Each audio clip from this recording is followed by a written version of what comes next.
My boy Good News is gonna case is gonna Right. he's It's gonna be that. he's gonna be like, yo, I'm on this episode and it's gonna be Wait, cake pussy on the Mona Lisa. just cussy. Why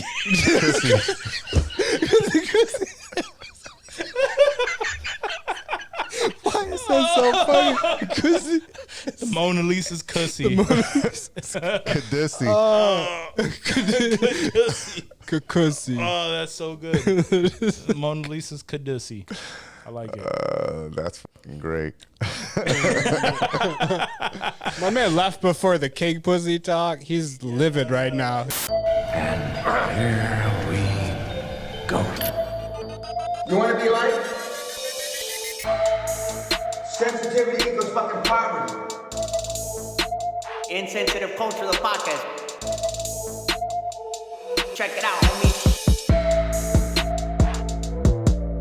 Welcome to episode 117 of Insensitive Culture. As always, you know me. So what?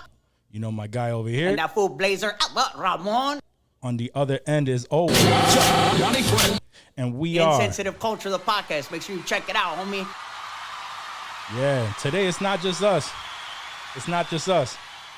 The real applause comes to our guest, man. Our guest is a celebrity photographer. He's worked with a lot of people. That's and you know, from Jada Kiss Fabulous, most recently was Joyner Lucas. Has a lot. Has been doing stand-up comedy. The man is directed, written movies, or at least one for sure that I know of. And I'm sure he has more in the books, but it's good, brother. Good news. Hey, what's good, man? Thanks for having me on. Appreciate Of course, it. man. Thank you for coming on. No doubt, I appreciate man. that. This room is dope, man. You guys are really upgrading. It's a nerd haven, really. That's all it is, dude. Yeah. Thanks, bro. Yeah. I love nerd havens. You're in the right place, my friend. Yeah, I can't collect toys at my own house because my kids will mess it all Actually up. use them as toys, which is I mean, those are terrible. pretty expensive, man. Those things For can sure. get expensive. You collect those. My boy sells those at a shop. My boy Corbin, shout out Capacity. So I know a little bit about those joints. Yeah. I just grab the stuff that I like because I can't have it at home. They'll play with it. They come here and I gotta tell them like, yo, don't touch that stuff on the wall. Right, exactly. Works. But no, you've been a very, very busy guy. Yeah, trying to be. Yeah, since the last time, even since the last time when we talked on Asylum, you've done so much since then. Yeah, man, I've been working, man. Just, gotta grow, man. Just trying to have that growth, steady growth. Right. So. Yeah, and you're the epitome of that because I've seen your name attached again to different photography projects. I know I've heard about rumblings of the movie, and I know it's in the final stages. I know that. Yeah, so shout out Rent a Ride. Rent a Ride is definitely, it's like 95.5% done right now. So I'm literally, what I'm waiting for Rent a Ride is to get the final audio mix back with the sound effects, the Foley, the music, and everything like that. And once I get that, we'd be ready to go. My goal was to do the release on my birthday. My birthday is June 9th. So Right. Okay. Coming up. my birthday, Coming up. yep, Nice. coming up. So I'm getting old. Gemini. Right, getting old. But I don't think that's gonna happen exactly on my birthday. But hopefully, around this month, next month. June, July, we'll be able to put it out. So Definitely we're want you guys really there. there. So you guys definitely gonna have to come to the. Oh, hell yeah. Shit, bro. Yeah. What kind of drop are you? Like, is it DVD or is it gonna be playing at the Little? Like, I got actually. Well, okay. So for the drop, I'm gonna be doing. I've been working with Tinseltown. So that is the goal right there. Is everything goes perfect how I want it to be. It'll be at Tinseltown.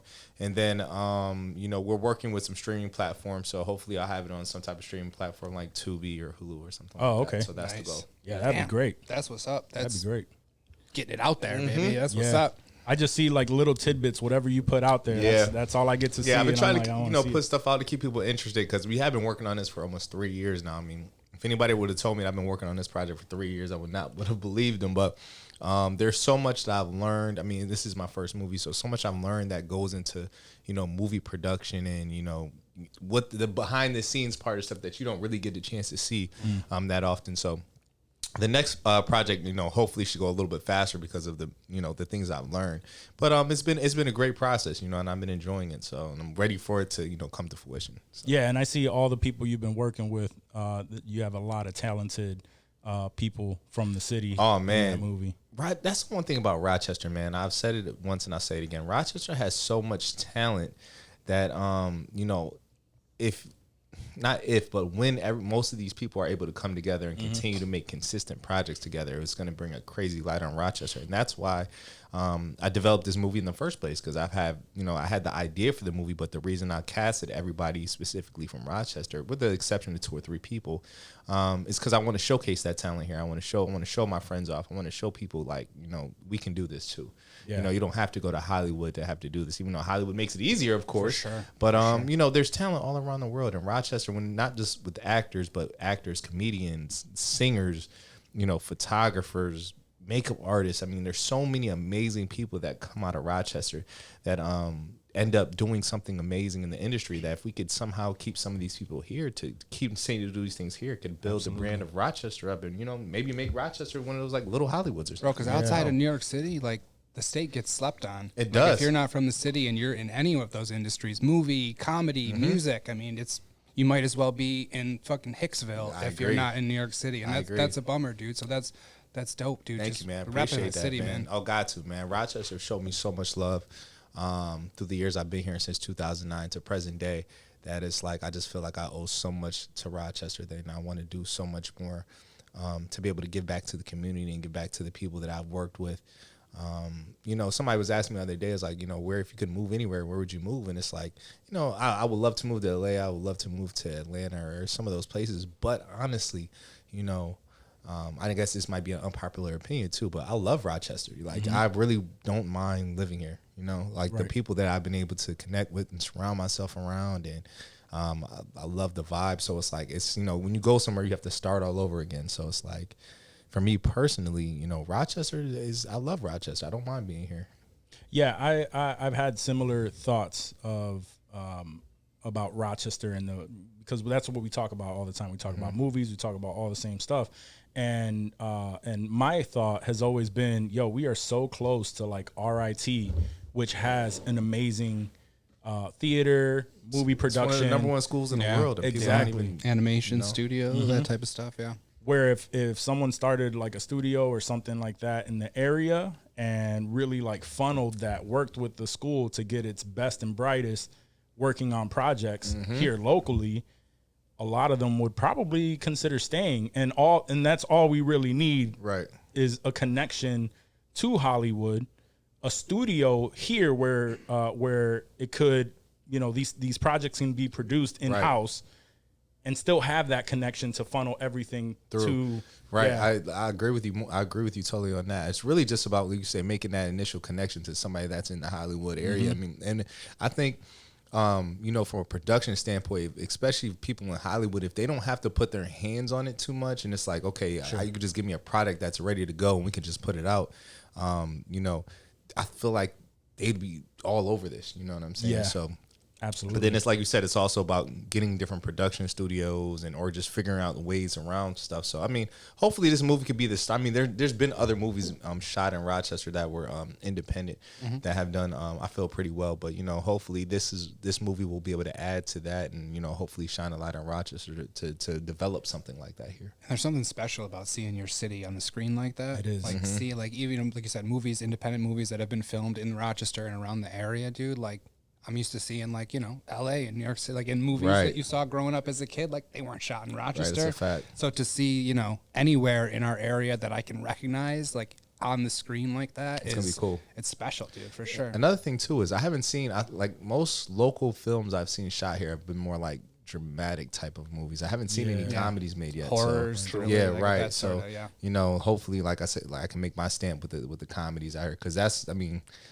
And when it comes to like the dramatic stuff, I mean, I could probably write something like that, but my brain really doesn't work like that as much. I'm just more like a silly person. I just like to write something that's fun and like something you'll have fun with. But I think that's going to be my thing I'm going to focus on, is just like the comedies and bringing the laughter to Rochester. Yeah, speaking about that, I know that you've been making your circuits around the comedy scene and doing stand-up. That's been something that I've been trying to actually talk this guy into. It's like, yo, we could do something. Hey man, it's really about just going out and trying it, and learn and just work in the crowd and learning your style of photography.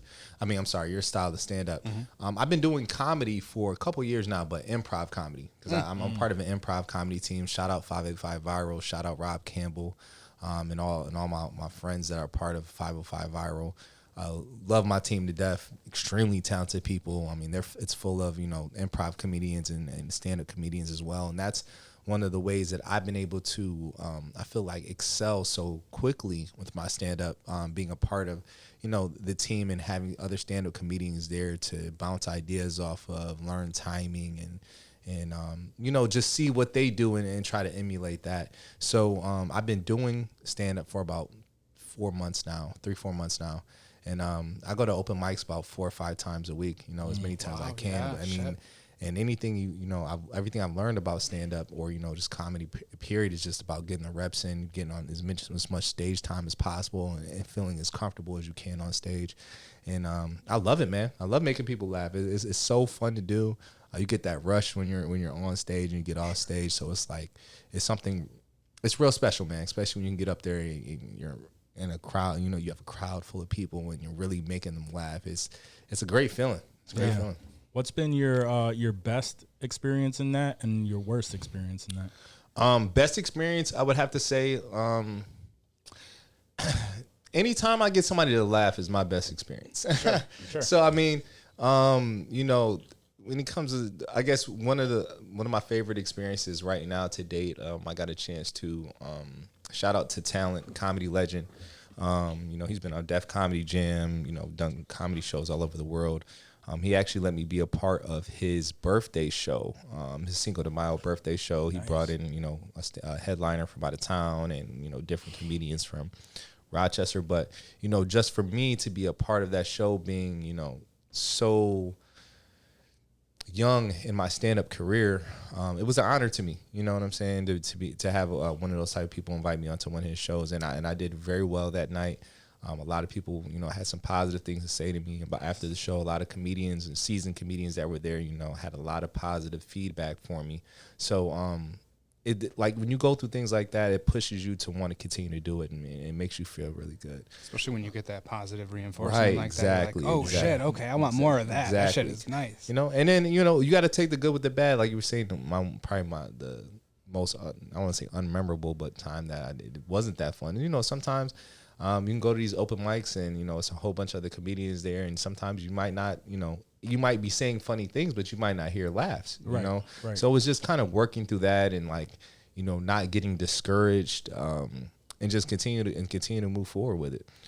Yeah. And that was my whole reason for asking that is, you got to take the good with the bad. Have to, man. That's with anything in life, Yeah, that's with everything. Facts. But specifically with like stand up, that's the test, because you can go up there on your very first time and kill it, and you're on this high, and then the very next night and not go so well. Single person laughs, and that's part of the job. Is just like you have to know what's funny, what's not funny, what the crowd doesn't like. Scratch that or change that. That's that delivery. That's a big thing I've been learning. Definitely with the different crowds, how different crowds react to different jokes. Like, if you're playing a black room or playing, a primarily white room, they laugh at different things. They relate to different things.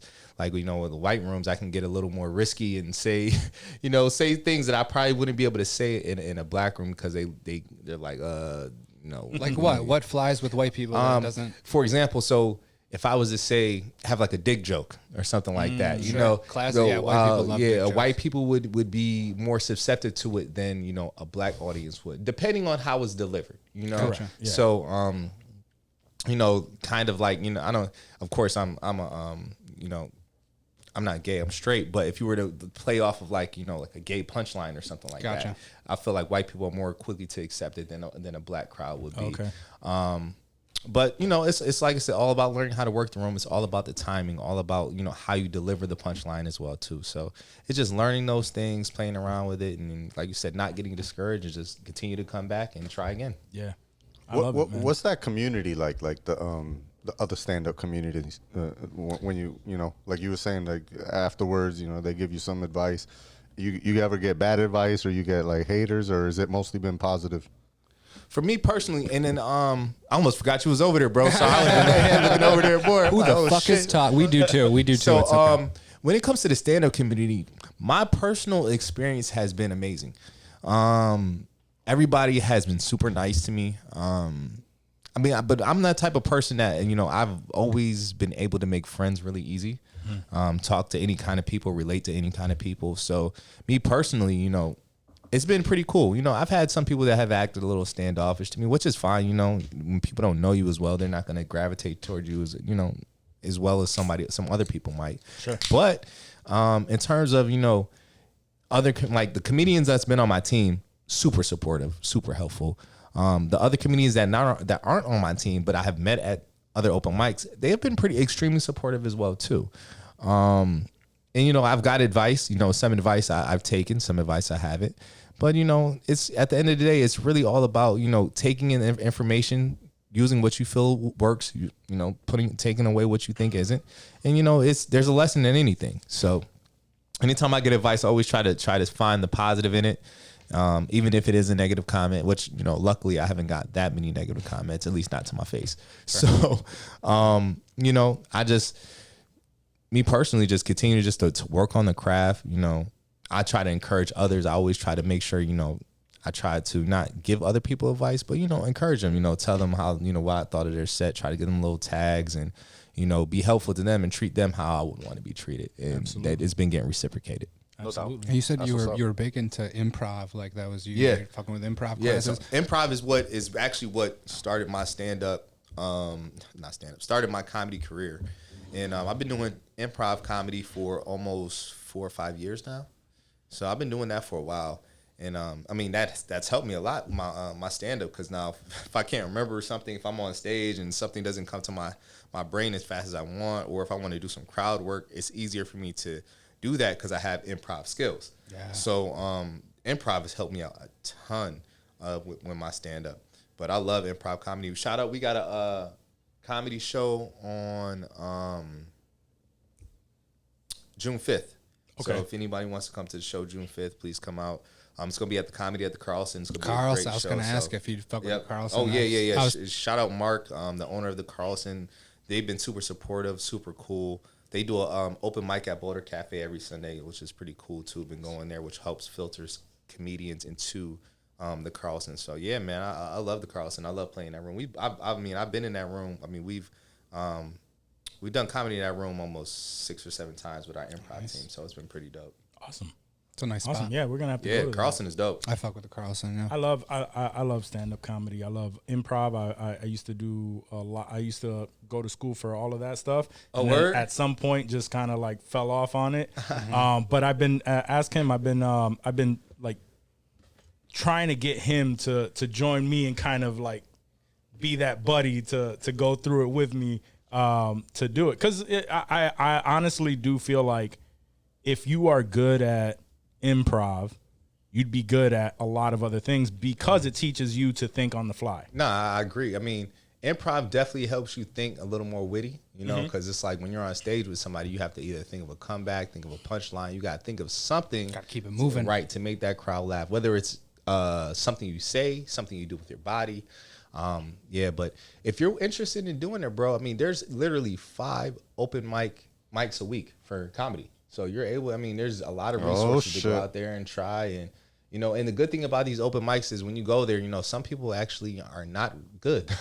So it's like, it'll actually give you the confidence to go up there and actually try it, and you don't have to feel scared because, even though your nerves is just going to be natural, but everybody's there working out material. So it's not, you don't have to worry about getting booed or anything like that. Or you just get up there, try it out, see what works, see what doesn't. And then, if you want to come back, try it again until you get your something ironed out. Exactly. You still get nervous before you go up? Oh yeah, definitely. Yeah. Does it go away while you're doing it? Or do you, like a school presentation, so, like once you're in it, you're good? Me personally, once I'm on stage and I've started, I'm good. Like it's like muscle memory, and that's why you go do these open mics. And so when you get on stage, it's like all that nerve. It's more like a nervousness of I just can't wait to do it, not a nervousness that I'm scared to mess up. Yeah, you know? no, it's an excited nervous. Right, exactly, yeah, exactly. So, but yeah, I feel like some of the best times that I've done comedy is when I've been the most nervous and I've got out there and then I've killed it. So I actually like the nerves before I get on stage. Definitely. Adrenaline. It used to happen to me on podcasts. People would come in. I think I might have been when you came in and I interviewed you. I was probably nervous. Word. You hear the trembling in the shaking voice like a motherfucker. When he was That was a dope podcast. We got to pull that episode. We got to pull it. I got to hear it now. Oh man, I look back at old interviews and same thing. I just kind of cringe at some of the things I would say or how I've said it, but and that's no different because I want to dabble in. I do want to try that. I want to try script writing and all that stuff because we have a lot of the similar aspirations. Because I've thought about that so much, man. How Rochester is just a melting pot for talent. It is, bro. And I mean, that's been proven. We have so many people that actually make it out to Hollywood, but it's always the same thing. It's always, yo, you heard this person's from Rochester. You heard this person's from Rochester. It's like, damn, that's crazy. How'd they get out? Like, what's the secret? Yeah. What'd they do?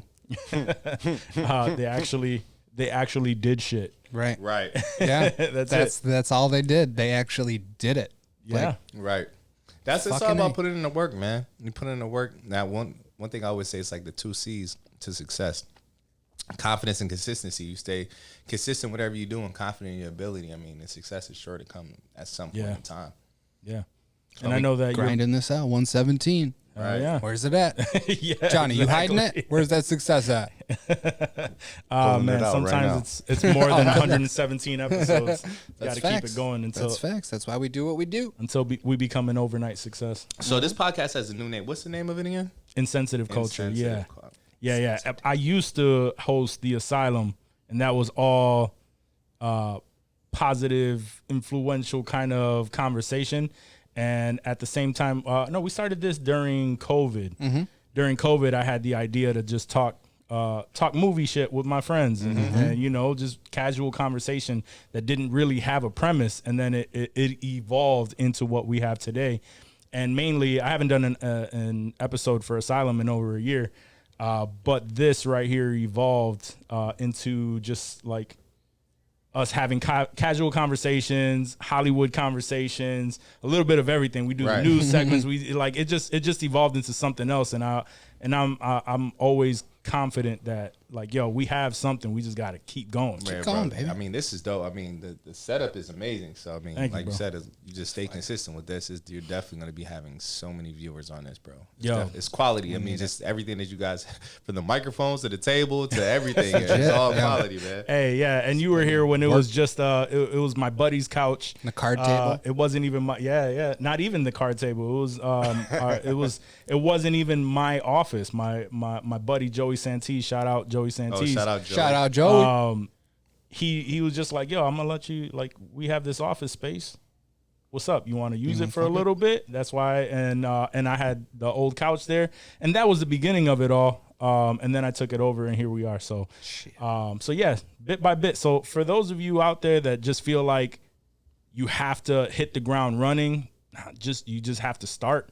You just have to start, stay consistent with it, build it one thing at a time. If we were to release early videos of this, we had a table. It was like he said, like a little card table. It was like a little picnic table with a cheap ass cloth on it and our equipment. It was blank ass spaces. I enjoyed the show. I still had fun on it though. The heart was still there. The bones were still there. It just wasn't as pretty. That's all. Yeah, right.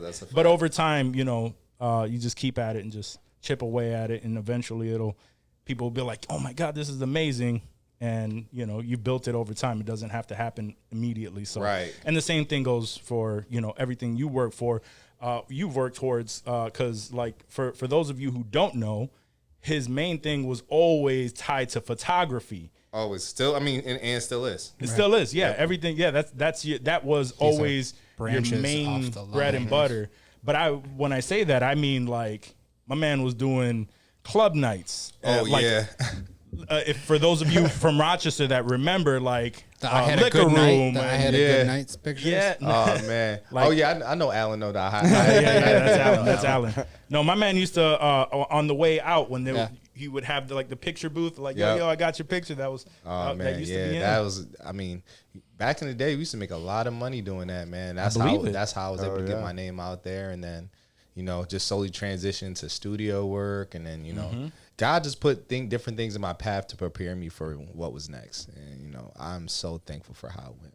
Yeah, you gotta take the good with the bad, and same thing again, bringing it back to stand up. You gotta be able, or you gotta be willing to bomb in order to know what works and doesn't work Yeah, with specific that's a crowds, fact. and not take it personal, not take it Man, to heart. everybody bombs at one point in time. Right. It's just that's just the name of the game. So it's just like re-strategize, come back out, and work it again. And I'd imagine that's the fun in it, saying the same joke in a slightly different way, And then it kills. Get it, Man, yeah, it's crazy. You can say the same joke, not the same way, but you could use the same exact words and everything, but the way you pause in certain places, certain that makes a big difference. Absolutely. So that's what I've been learning too. It's just the delivery is everything. It is. Can't wait to see where that goes. Do you have any other? I know that you've been working on Rent a Ride for 3 years. Mm-hmm.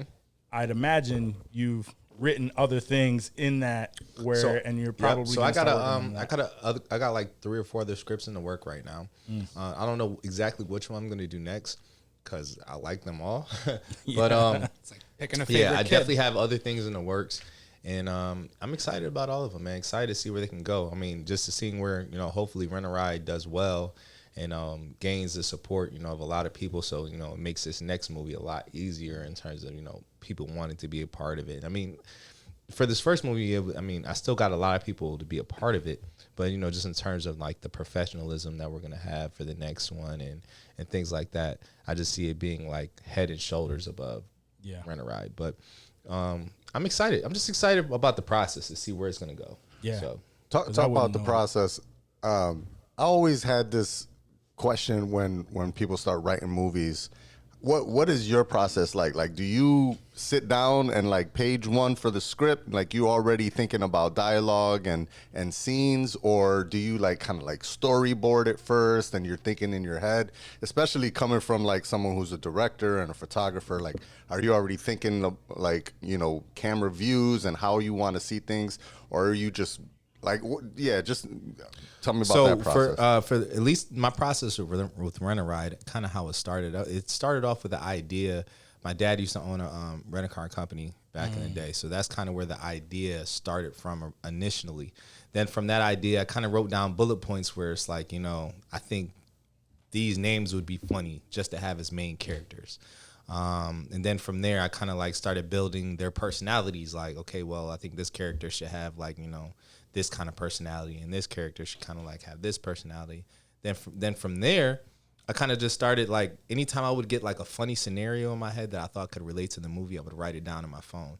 And then it went from there to actually, okay, let's start writing what I envision in my head and just start putting it down. I was going to say on paper, but I did everything actually in my phone, in my notes. Damn. So I wrote down, it took me about a couple months, but, I wrote just in time. I would just think about something, just write it down and, smoke a blunt, write more, and just until I got it to a place where I was like, okay, I can't think of anything else.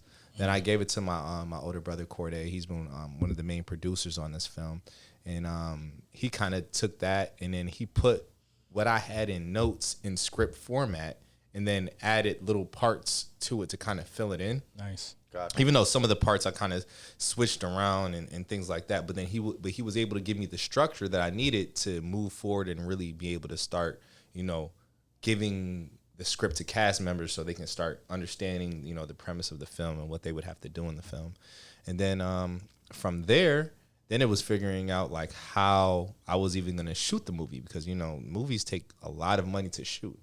So, I had my brother had a crew that he was, he kind of really was just trying to like show me what professional crews charge and do. And it was like over like $250,000. And of course I don't have that kind of money, but that was more so kind of just to show what, what the cost could possibly be.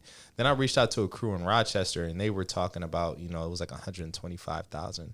So at that point, I was like, yeah, I don't have that kind of money. I gotta be creative and use my resources. So at that point, I just started like mapping out for all the scenes that I had. Who could I reach out to try to make this scene happen? Like, for example, the scene, it's a scene where I use like a police officer's, it's like a police officer scene in the beginning, because two of the main characters are like undercover police officers. So I actually work for what's called the Police Locust Club of Rochester. It's the it is the police union of Rochester. So I've been doing photos for them for 6-7 years, just at all their events. So I just kind of like contacted the president, and was like, yo, I'm shooting a movie. Would you allow me to use this space for like an hour or two just to shoot, a scene? And they were like, yeah, of course. They knew who I was. They're extremely, familiar with me. And then for like another scene I needed a doctor's office. And, I was trying to figure out, well, how could I create a doctor's office? What could I do? Come to find out, I had a photo shoot with a doctor, a plastic surgeon. So after I did the shoot with him, I just, I was like, it's a long shot. But I asked him, and I was like, well, I'll give you all these photos for free. Would you be willing to let me use the space for about an hour or so one day just to film something for my movie? And he was like, yeah. It's like, I don't want any of my logos or anything in there, but, you can use the space. So I said, cool. So it was like those type of situations that I had that were able to, bring networking. Right, exactly. Yeah. And of course I had to spend money too, but it minimized the amount of money I had to spend, to bring things together. And I just tried it, and then I just was creative with it. Whatever I could do to replace, money like with creativity. Out here. Yeah, exactly. Shout out Lil Dick, man. His show was fire too. I love his show, man. I love his music too as well. But yeah, that was just kind of like my process with it. Now I can see a couple things I would do differently when it comes to actually shooting the movie. But yeah, man, I'm extremely thankful to be even able to get everything that I was able to get done. Like, big shout out to Roxvox, my boy Scott Fitzgerald from Rockvox. I mean, they worked with me for a year. I had to do what's called an ADR, which, during the movie, some of the audio wasn't recorded as well as I wanted it to be recorded. And, like I said, God bringing me situations, I ended up meeting Scott. They were shooting a movie, so shout out Bottom Feeders. It's extremely funny, movie shot in Rochester. But they needed behind-the-scenes photography and video to promote their movie. So I talked to Scott and said, yo, Scott, if I shoot everything for you guys, will you help me out with the ADR? And, by the grace of God, they did. So it's just like situations like that. That's why I'm a big believer in the secret, thinking positive, manifesting, manifesting your reality. Because it's like, if you really work hard towards something, you put out positive energy towards it, you treat people how you're supposed to be treated, the universe will bring you what you need to complete your task. Absolutely. So, I'm a strong believer in that. And it's showed me over and over again that, it works. So. You made it happen, man. That's crazy. Willed it. Yeah. For sure. It was happening regardless, is what it feels like. Can't take no for an answer, man. There's always a way. It's just depending. It's just, do you want to do it that way? You're going to put the work in. It's always a way. You just got to figure it out. Hey, bro, if you need a shot in a small podcast studio, record a podcast I got you, bro.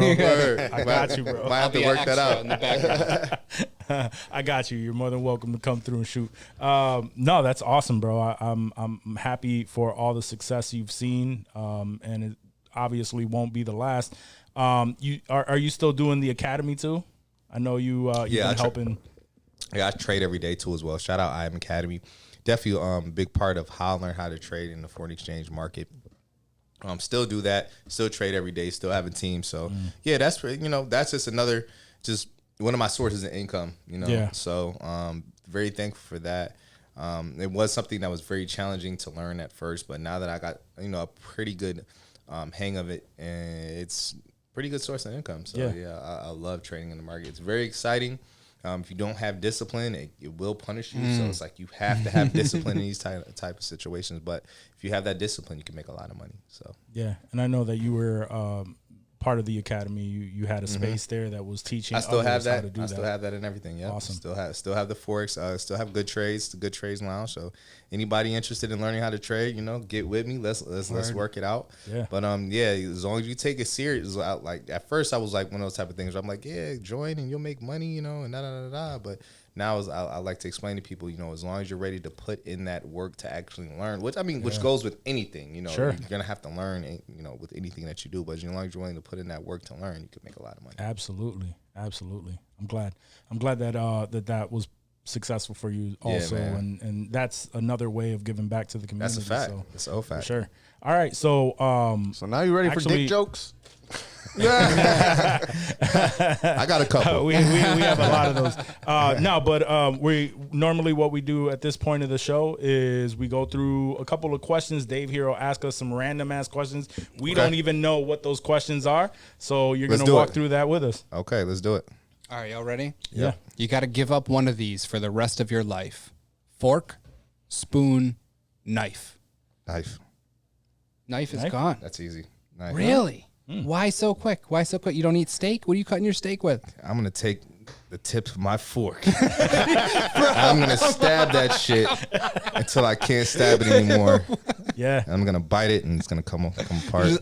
Okay, so you don't even no need for a knife. That's Honestly, I'm with you on that. I can. Need spoon for cereal and soup. Fork's pretty yeah. I essential. mean, I feel like all the utensils. So Nah, I could do without a knife. If you're carving a turkey for your family on Thanksgiving and you can't use that knife, you're gonna just dig into it hey, with man, a spoon. gotta bring her back to ancient times. Use your Cut that fingers. bitch out I with- could work. Rip the wing off. Hey, you take it however you want, but I can work a miracle with these fingers. Right. Okay, so quick knife. Knife? Yeah, I go with knife. Yeah. Johnny. Damn, you tough go one. because I might have a different answer. I gotta really Yeah. think about this spoon thing. I'm trying not to venture off into other things because I could be like, well, knife can be used for so much more than eating, but that's this is where I obviously was- like that's a, why I was like an thinking. eating Yeah, kind of question. Yeah, if I'm about to Eating. to die, yeah, I definitely want a knife. It's Right. Like, oh, here's the spoon. Good luck, bro. You're getting mugged. gonna be I hard could- to fork you to death, but But I'll it's fuck possible. somebody You up get with their- someone with with the, fork, in the, though. the neck with the fork, they're done. They're done. you gotta get on your David Bourne shit. Nah, I'm coming at your eyes, bro. You remember remember the T-bone from fucking, what was it, Yeah. Gerard Butler? And Yeah. what was that fucking Scoop the shit out of your eyes with that fucking bro? spoon, bro. Get the fuck out of here. Oh my god. I think I'm gonna get rid of the spoon. I don't think You don't need a spoon? if I'm gonna eat some ice cream, I'll fork it. Just make sure I crush it before it melts. Otherwise, I'm fucked. Whatever you And, don't like- get, you could just slurp it up. And soup, I mean, Whatever. unless you're eating like just like a consomme broth, like you'll be able to fork right. the noodles and the like chicken noodle soup. I'll get the shit and I'll just like slurp the broth. Like it'll be fine. But Yeah. like I can't be in like a restaurant with cutting a steak or cutting a cheese, anything, dude. Like I need a knife. I can't go knifeless. I totally. I mean, I agree with you somewhat. Yeah. But I mean, a spoon is also clutch. I just feel like when it comes to eating, I can definitely do without a knife for sure. I don't even need I'll grab a utensils, steak, bro. I'll just fuck eat it. with my fucking hand. Like, I say I don't even use a knife that often. So That's where I was just kind of thinking, like, I'm trying to think of how often I use a knife besides a steak. Like, that's really the only time I go for it. yeah, Like, when I'm cooking- I'm grabbing a spoon or a fork. Yeah. 90% if I'm of the dicing, times. like cutting veggies for food, like if I'm cooking Yeah, that's dinner, true. like I mean, I do a lot. Oh, I have yeah. a nice I didn't new think that knife far set, into and it. I'm chopping veggies. I'm cutting I didn't cutting even think fruit about up. the cook Yeah, part. that's. I mean, that's, Yeah, I feel like prepping. that's. I feel you. You make a great point right there. Nah, I'm not that much of a chef. I'll pay somebody. Bro, you could use knives. Why don't you? Here, I'll Right, pay you. yeah, to you fucking can use use Yeah, a it's knife. just me. What's wrong I'm the with only you? one that can't use a knife. There's too Every- many other caveats. people, other people Everybody can else use knives. can, Sure. all right, yeah. Yeah. What you choose? Did you choose already, Johnny? Yeah, I'm gonna stay with this. I'm gonna roll with y'all. I'm gonna go with the knife. Damn. Nice. Okay. Yeah, we don't use knives that often. Knife gang. Knife gang. Baby. Fuck. That sucks. That's crazy. And I'm fuck Puerto a Rican, spoon. right? You would think I need the knife. It's funny It's a how it's the switchblade, white though. boy It's a that feels switchblade. like I don't need a knife. No, I need a He's- knife. No, he's like, I yeah, I need need a a knife. knife. Yeah, that's true. Yeah, we're like, we Yeah. can fuck you up on our own. We don't need a knife to fuck you up. Fuck. All right. Next question. Would you rather have to sit down to piss for the rest of your life or be vegan? I'm sitting down. Yeah. Fuck that. And it's an easy choice because I fuck with meat. Big, violent carnivore. And that's all well and good when you're at your crib and shit. You sit down and you take a piss, but you're at a concert. You're at a Bills game, bro. Think about that. You gotta piss bad, Bro, if females can handle it, Yeah. I'll figure it out. Ladies got no problem with it. It's all right. Yeah. I'll pop a Porta squat. I potty. don't give a fuck. You're at a I'll festival pop a or a squat in show the and middle you of the got- field. I don't give a fuck.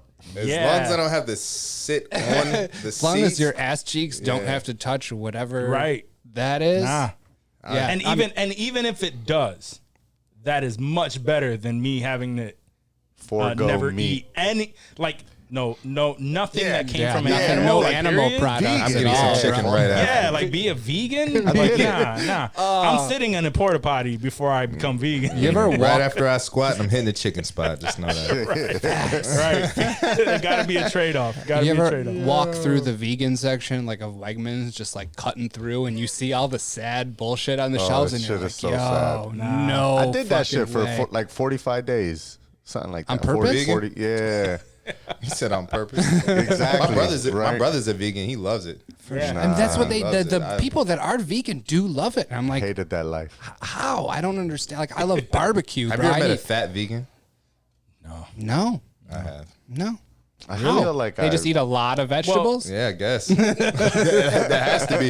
Well, not only I mean, just just because mad, you're like all that fake shit, like the replacement foods, that shit is mad soy. That shit is not good for you. Like a lot of the, if you on the vegan shit, but you not eating like fresh foods and whatnot, you just trying to get like replacement burgers and replacement chicken tenders and replacement hot dogs and all that Beyond shit. Meat. Yeah, I mean Beyond Meat Fuck is all all that. right, but nah, that's nasty. Fuck outta Some here. of it tastes good. Yeah, some of yeah. it. I don't It have the was like- balls. I don't have the balls to try it. It grosses me It's the fuck the out. closest. To Be honest. think about. it's the all right. closest. My to fiance anything. makes uses Beyond Meat for tacos sometimes. It tastes pretty good. yeah. Yeah, For you real? you I won't don't- notice. I can't. I would She's notice. a pescatarian. I would so notice she's for like, sure. you know, half vegan, half not. What is a pescatarian? Is that They just chicken eat, and yeah, they just, seafood? They just eat seafood, fish. Oh, just okay. Yeah, no chicken. Oh, no Okay. chicken. Damn. Yeah, I Damn, can't. that'd do be that. tough. Yeah, I can't do I need that wings a couple times a week.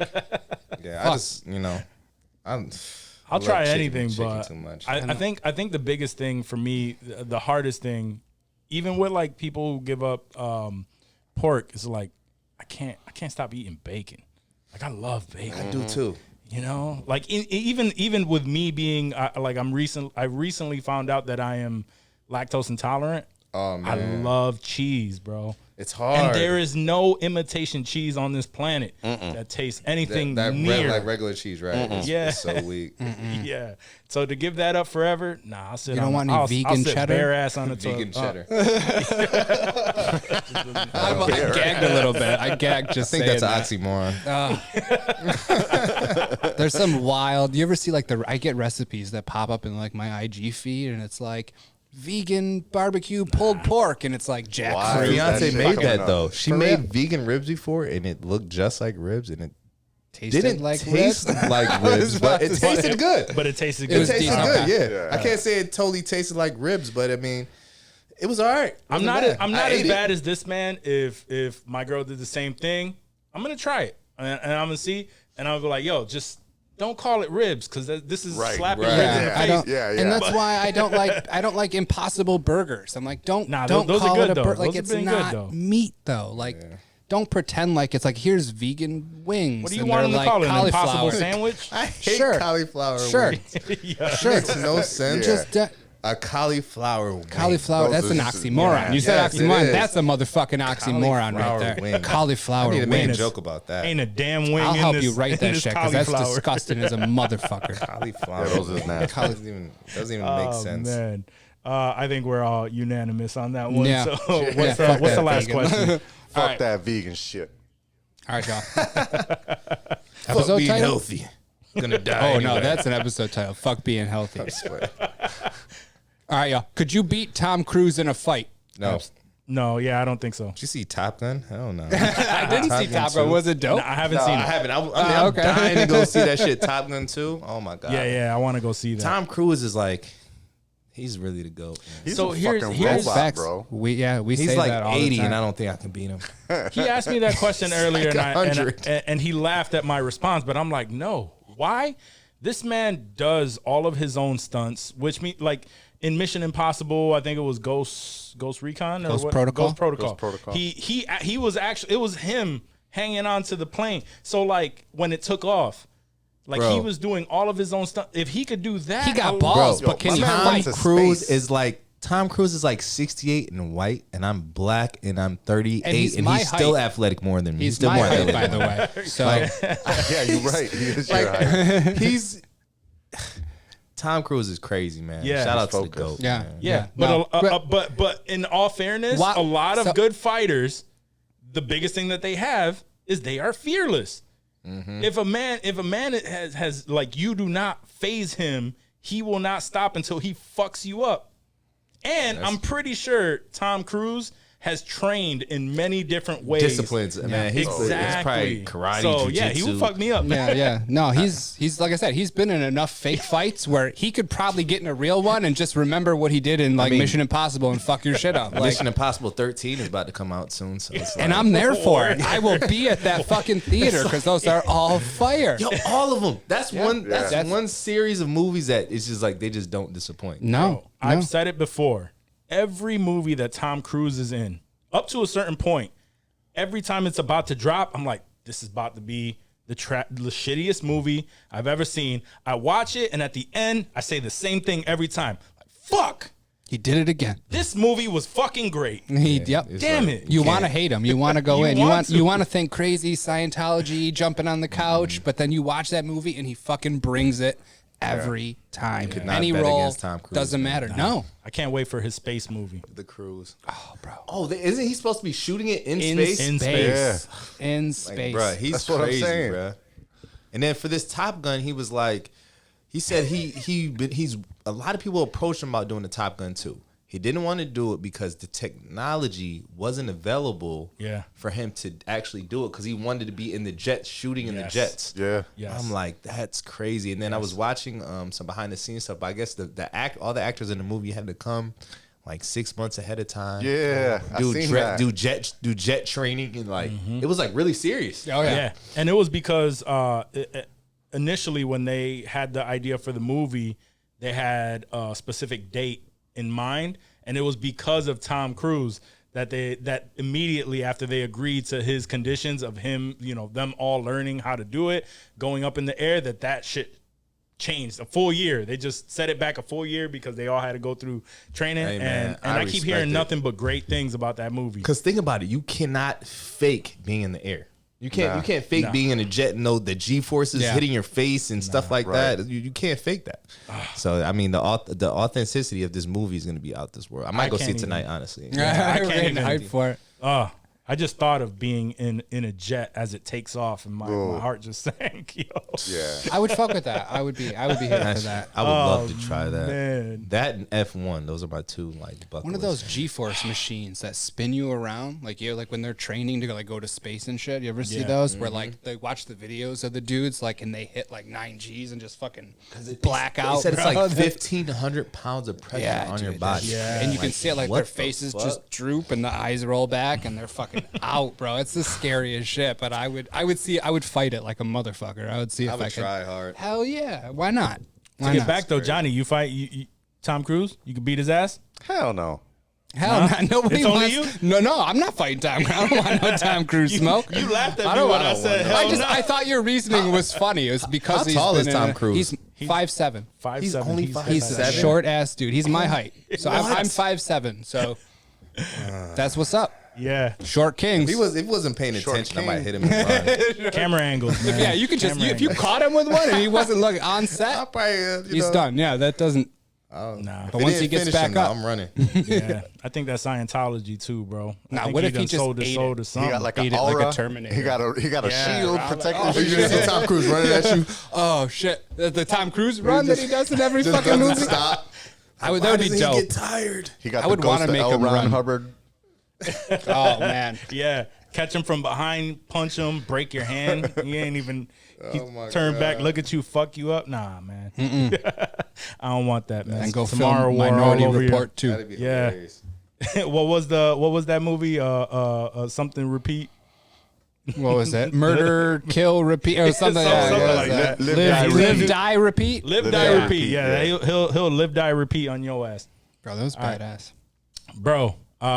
Good news. That was the end of our question segment. I want to thank you for coming on the show, bro. sure. For real. Oh, that was It fast. was an honor. That's it? Yeah. That's the segment that we that have. was fun. Yeah. If you ever want to come back on and talk movie and news and do the rest of it, you're more than welcome to come on. But I just want to thank you for your time. Thank you for coming on the show. I know you got things to do. Man, I appreciate that. I'm gonna be honest with you. Before I came in here, I wasn't in the best mood, and this podcast put me in a great mood, man. I thanks, appreciate bro. you guys, man. That's Definitely what's up. changed my energy. Definitely feel a lot better now that I've done this podcast. I feel great. Thank you, bro. Thank We you, really guys. Thanks for appreciate having it. me on. Yeah, man. Appreciate We that. love the good energy. We come on to this show. This is our time to just like forget about everything else in the Right, world right. All the and bullshit. just laugh with each other, That's say what's up. shit that might get us canceled, but you know what? Fuck it, we gonna say it. This cancel and that's what culture we is do. crazy, man. Yeah, it's too much. It's too much, especially with comedians. We talk about it all the time. Like I don't understand it. Comedians have a free reign to be funny sometimes. Yeah, this shit ain't funny, but you know what? It's free speech, man. It's Yeah, like, yeah. I feel like comedy is one of those genres where it's like, you know, you should be able to say, I mean, I guess say whatever you want, as long as it's not too offensive, you know, because you Delivery can't is go too far, everything. right? Yeah, it's not what you say, it's how you say it, you know? Right, So, right. So yeah, Right. man. And that's where a lot of people, you know, falter in that. Right. Like, who was it? What's Kramer's real I name? was just Something gonna Richardson. say Michael Kramer did- Richards. Michael Richards. Richards. What he Like in did. that, He sucked at that stand-up. wasn't gonna say, comedy. yeah. Right. That wasn't comedy. That was Yeah. hate speech that he that he tried to play off as comedy. But He's no things- Seinfeld for sure. No. And I haven't heard a damn thing from him since then. Nope. So Nobody true. has, bro. Nobody has. That was That is fucking true. that tanked his shit. Yeah. And he was on that Seinfeld high too, bro, and he squandered it. Yeah, he fucked himself up. Good. Fuck Good. him. When people think they're invincible, bro, Yeah, you- that's that not the reality case. check is always one. And he got canceled a minute ago too. Like that was really like Boy, that was before like cancel cancel culture. Yeah, that was what I'm 2006 or saying. some shit. And they didn't even hesitate, bro. He was done. They're Nah. just like, okay, yep, that's that. Nah. Yep. Can't fuck with you. That's the real title. Fuck Michael Richards. Oh, No, but honestly, bro, thank you again for coming on. You're more than welcome anytime. Just real quick before we let you go, do what you got to do. Remind the people when we can expect your movie, and if you have any Stand-up shows? stand-up Yeah. shows coming up. So movie is definitely this year. Don't want to put an exact date on it because I don't want to disappoint anybody. Absolutely. But this year, 100% this year is coming out. Stand up wise, show wise, June 5th, I have a show at the Comedy at the Carlson with my team, 585 Viral. I will be doing stand up at that show. So, hope to see you guys there. Come out, have some fun, have a drink, come laugh, and have some fun. Absolutely. And to stay up on that, remember Rent a Ride is the name of the movie. To stay up on the news for that, follow at GoodKnews, GoodKnews. Facts. word. Yes, sir. Thank you again, guys, brother. man. Thank you, Thank man. you, man. This was a blessing That today. was Thank dope. you. All right. You know what it's time for. What's News up, clips guys? where Johnny Quest. News clips. What's up, guys? Nah. I'm fucking with you. You should actually bring that back. I like it. News clips with Johnny Quest. Where we talk about shit that you probably won't care about next week. Probably. Maybe even this week. Maybe even this week. Maybe even right now. You probably don't even care about it right now. I don't. Like, fuck what they talk Let's about. try them. Man, so much shit has happened since last time I was on, but definitely even since last week. But okay, let's just start with shout out to a huge actor that surprised us all by passing away, Mr. Ray Liotta. Oh shit. I know, man. I didn't even want to think about that. Sometimes you flush, sometimes you bust. Okay. But when you're up. Yeah. Fucking Ray Liotta, bro. That shit in DR while he was filming a movie. He was filming. Yeah. A movie, Oh, he was filming a movie in DR. I didn't know why he was there. I don't know. Dangerous if it was vacation, Waters. He was chilling. Yep. He was filming. I don't know if that's like a. I don't know. They keep referencing that as if it's like a known movie that. I've never heard of that. Someone knew, like we all knew, was being filmed or something. Like they always like. Oh, like they don't say while he was filming a movie. Like they always say while he was filming Dangerous Waters. I was like, I don't think so. I think it was just. That's exactly what he was filming, and at the end of the day, we're gonna all watch Dangerous Waters because it's his last film. If it comes out, Yeah, I was gonna say, We don't we know don't how know far if it he was. finished it or Yeah, that's true. if they're Right. gonna, yeah, you know. But it's sad, man, and I forgot who I was talking to. Who told me, they never seen Godfather, and I'm like, what? Not God, man. Goodfellas. My yeah. bad. They never seen Goodfellas, and I'm like I understand not seeing Godfather, like I understand that, but Goodfellas, like if you are into mobster movies and you've never seen Goodfellas, what? If you're into movies, In general, right? yeah, you don't even Right. have to be into mob movies. Like if you just like good movies, like Yeah, check it out. right, I've heard a good thing or two about this Goodfellas flick. So right. I don't know. We'll see. a thing or two. Scorsese fella. Yeah. As far as I can remember, I always wanted to be a gangster. That was a good white Dago voice, yeah.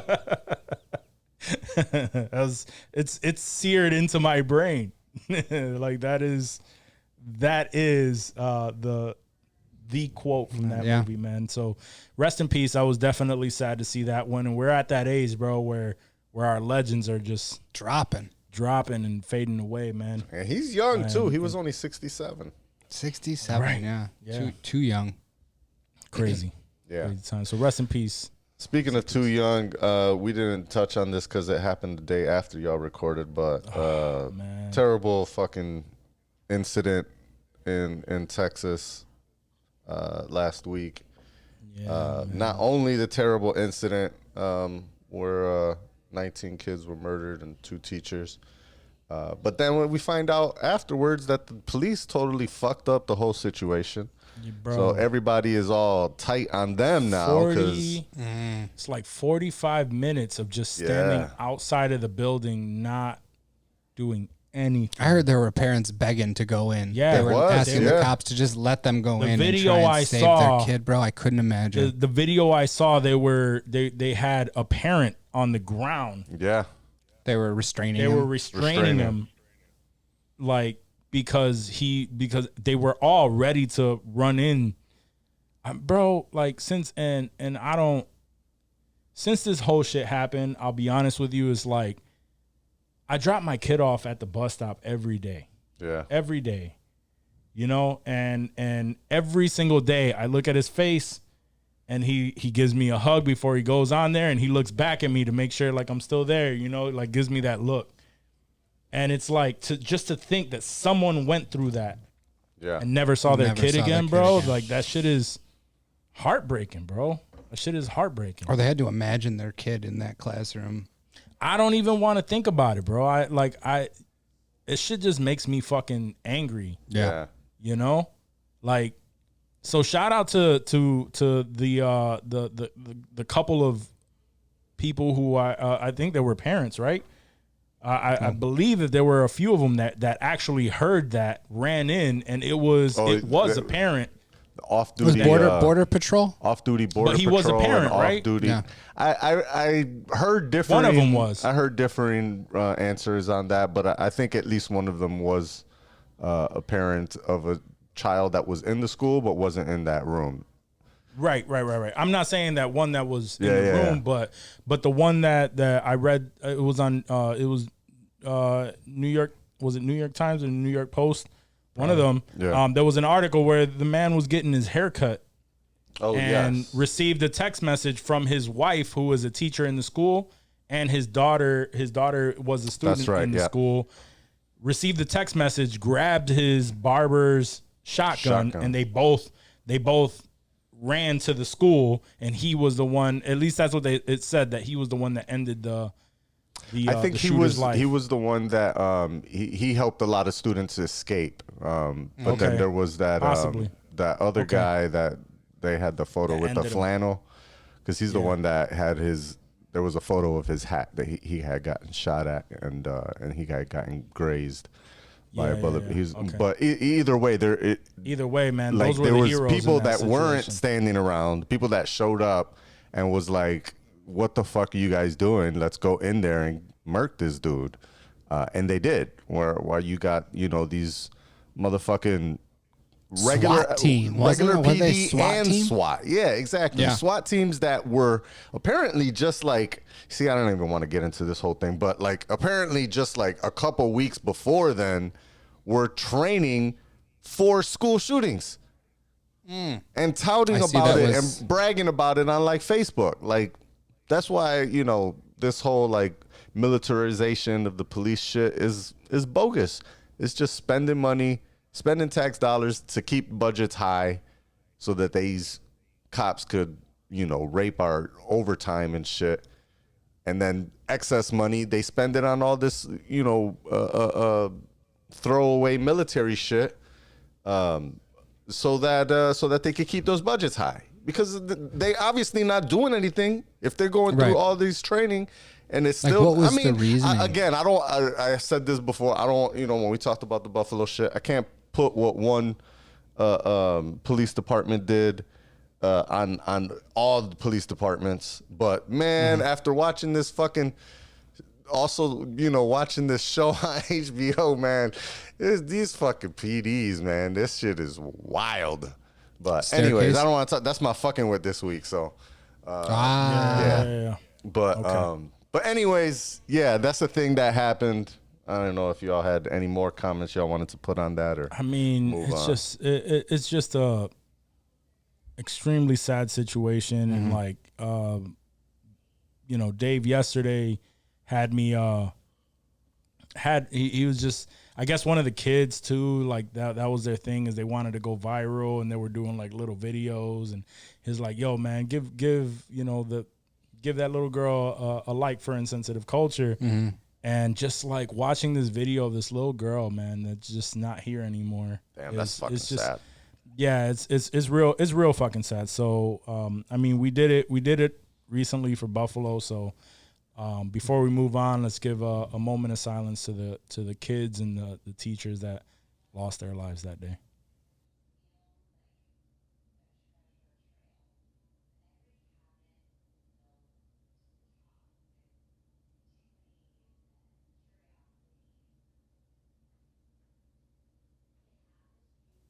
Yeah, man. So, all right. Let's move on from that. Let's move on from that and talk about just some other shit. So, you seen this shit? Justin Timberlake sold his entire music catalog. I did see that. About that. Yo, yeah. for Is that smart? $100 million. Is that smart? Is that you the know, smart play? Like, I don't know how the music industry works. Like, is that something that we're is seeing good? a lot of Like, people do this now, right? I've been seeing a lot of people do it. Lil Wayne did it a while back. I think he did something similar for like $100 million or something like that. Yeah. Red I Hot guess Chili Peppers, Neil Young. Yeah. I There's been a lot Is of that just I don't them really saying? know Is the that industry is that the enough. artist saying, "Fuck it, I've done what I needed to do. I'm happy I did it. Take what this, do what you want. Let me live my fucking life and be rich." Like, that's what it feels like when I see somebody do that. Your whole life's work, you're selling for money and saying, "Okay, So I'm done." What's I next? was in this Twitter space the other day randomly, just because my boy Teflon was in it, and I wanted to hear what they was talking about. And there was a bunch of musicians on there, and this actual topic came up. They didn't bring up the Timberlake thing, but one of the guys was talking about selling your album catalog, and he was like a Grammy-winning producer and shit. And his idea was, the way he brought it up, he was like, liquidity is better than frozen assets, right? And so being liquid is king. when you a big timer like Justin Timberlake, you sell your whole catalog for 100 million. Like, you're basically saying, this is about as much money as I would have made off of this music over the next maybe 25, 30 years. And so you're kind of just saying, I want the money up front instead of, waiting to receive these royalties. Can these companies end up making more money off of this catalog than you? Possibly, yeah. Probably. Are you kind of fucking over your kids? Maybe. But at the same time, like, now that you got 100 million that you could do, like, you could turn that 100 million into $1 billion, you know what I mean? Because you're more free to invest that liquid cash now into other things, whether it's businesses or the market or whatever the fuck it is. You know what I mean? Now you got liquid cash where you could, put a fucking down payment on Twitter or some shit, right? So so that's kind of the idea is, I don't know that it's really them giving up. And for instance, like with Timberlake, I'm assuming that this is not like in perpetuity, right? Like, this is... He can make new shit that he owns, right? So he can make another shit and then just bank off of that. Like, he's banking on the fact that, hey, I still got the talent, I got this money, I can do more shit, or I can not, or I can live my fucking life. Exactly. He's giving himself options and freedom. That's like kind of how I see it, yeah. To do what he wants. I think he is kind of falling back off the music thing and wanted to do more of the acting thing. He hasn't done anything since that, what was it, the 2020? The 20 from the acting side or the music side? No, from music side. No, he had the Man in the Woods. Oh, that's right. So that was I think in 2018. It was a decent album. Yeah, it wasn't as popular. It was definitely a little bit. It was different from his usual stuff, vibe, and it was yeah. But I remember enjoying the album, but it was there was a couple songs on there that was fire. An older Justin Timberlake. Yeah, you know what I mean. For sure. Yeah. 2020 experience, I think, was like the height of his shit for sure. Yeah. That's tight. That's still tight. That shit is still. That's when he had the tour with Jay-Z and all. Yeah. Yep. But it's a thing that we're seeing a lot of people do. I don't know that it's a better move, but it sounds like it's a move. It's a move, and like I said, cash is king, right? So. I mean, if he hasn't dropped an album since 2018, I'm sure he has his money and everything into other things. Like remember he bought MySpace? Oh, I remember that. Yeah. He was trying to bring it back. That shit ain't They're work. not all bangers. Yeah. They don't all hit. Yeah. That shit ain't work. Even for Justin Timberlake. But I could see it. I could see it just taking the payoff now and then down the road. Like, the family would be the ones that would be more hurt off of it, like royalties, because they would want to be paid after, he passes. That is what would guarantee that. But if his sights are on bigger things, then he's going to leave them bigger things. He's going to leave them bread elswer. If he starts a production company, money or that's buys not a restaurant, or that's not what he's laying his legacy on. Right. And I think that's kind of the idea is like, money up front allows me to do more so I could do more. Mm-hmm. Right. I'm not mad at it. And he's still fucking Justin Timberlake. Yeah. So it's not like he's lacking opportunities. Yeah. It's not like Neil Young where you're like, I think you're done, but bro. Neil Young, they give you a lot. Way more too. I think Neil Young got like 200 something mil for his catalog. He's not going to live to spend all that. He's that's for the family. He's good. I can't name one Neil Young song. I know the name Neil Young, but I can't name one. As a white person, neither can I. But that's sad. I know. You looked at me like, give me a Neil Young song, baby. I got nothing. I know Neil Diamond. I know more Neil Diamond. Is that Sweet Caroline? Yeah, that's the only one I know. There's tons of Neil Diamond. When he was just like, I'm taking my whole shit off of Spotify, I'm like, all right. Cool. All right. Yeah. I'm looking at all the Neil Young's top 10 hits, and Not I don't. a damn At one of least them. the names, I don't know. Maybe if I heard them, I would. Yeah, I I'm would. sure. But Names are weird like What is that. it? What is his genre? folk. Oh, I was gonna yeah. say folk. Was it like folk or soft rock? I couldn't even. Yeah, I don't. Really, I don't know that I know what he looks like. I couldn't picture him. I feel like there's sideburns and long hair. Yeah. Let's see what Wikipedia calls it. What does this man look like? What does he even look like? Who is I Neil know. Young? Yeah. folk rock. Folk rock. Okay. Oh, he looks man. like a doofus. That's what he looks like. I mean, his name is Neil Young. Yeah, he does look like a doofus. Yeah, he looks like a folk rock singer. I mean, now He he's looks just like got a fucking- he's got the saggy neck. It's not working for I him, mean, but he he can't look- help that. Like he we're looks all like gonna a have fucking old pug. man saggy necks one day. Oh, apparently, like again, like remember when we were like, who cares if you pull your songs off of Spotify? Apparently, Yeah.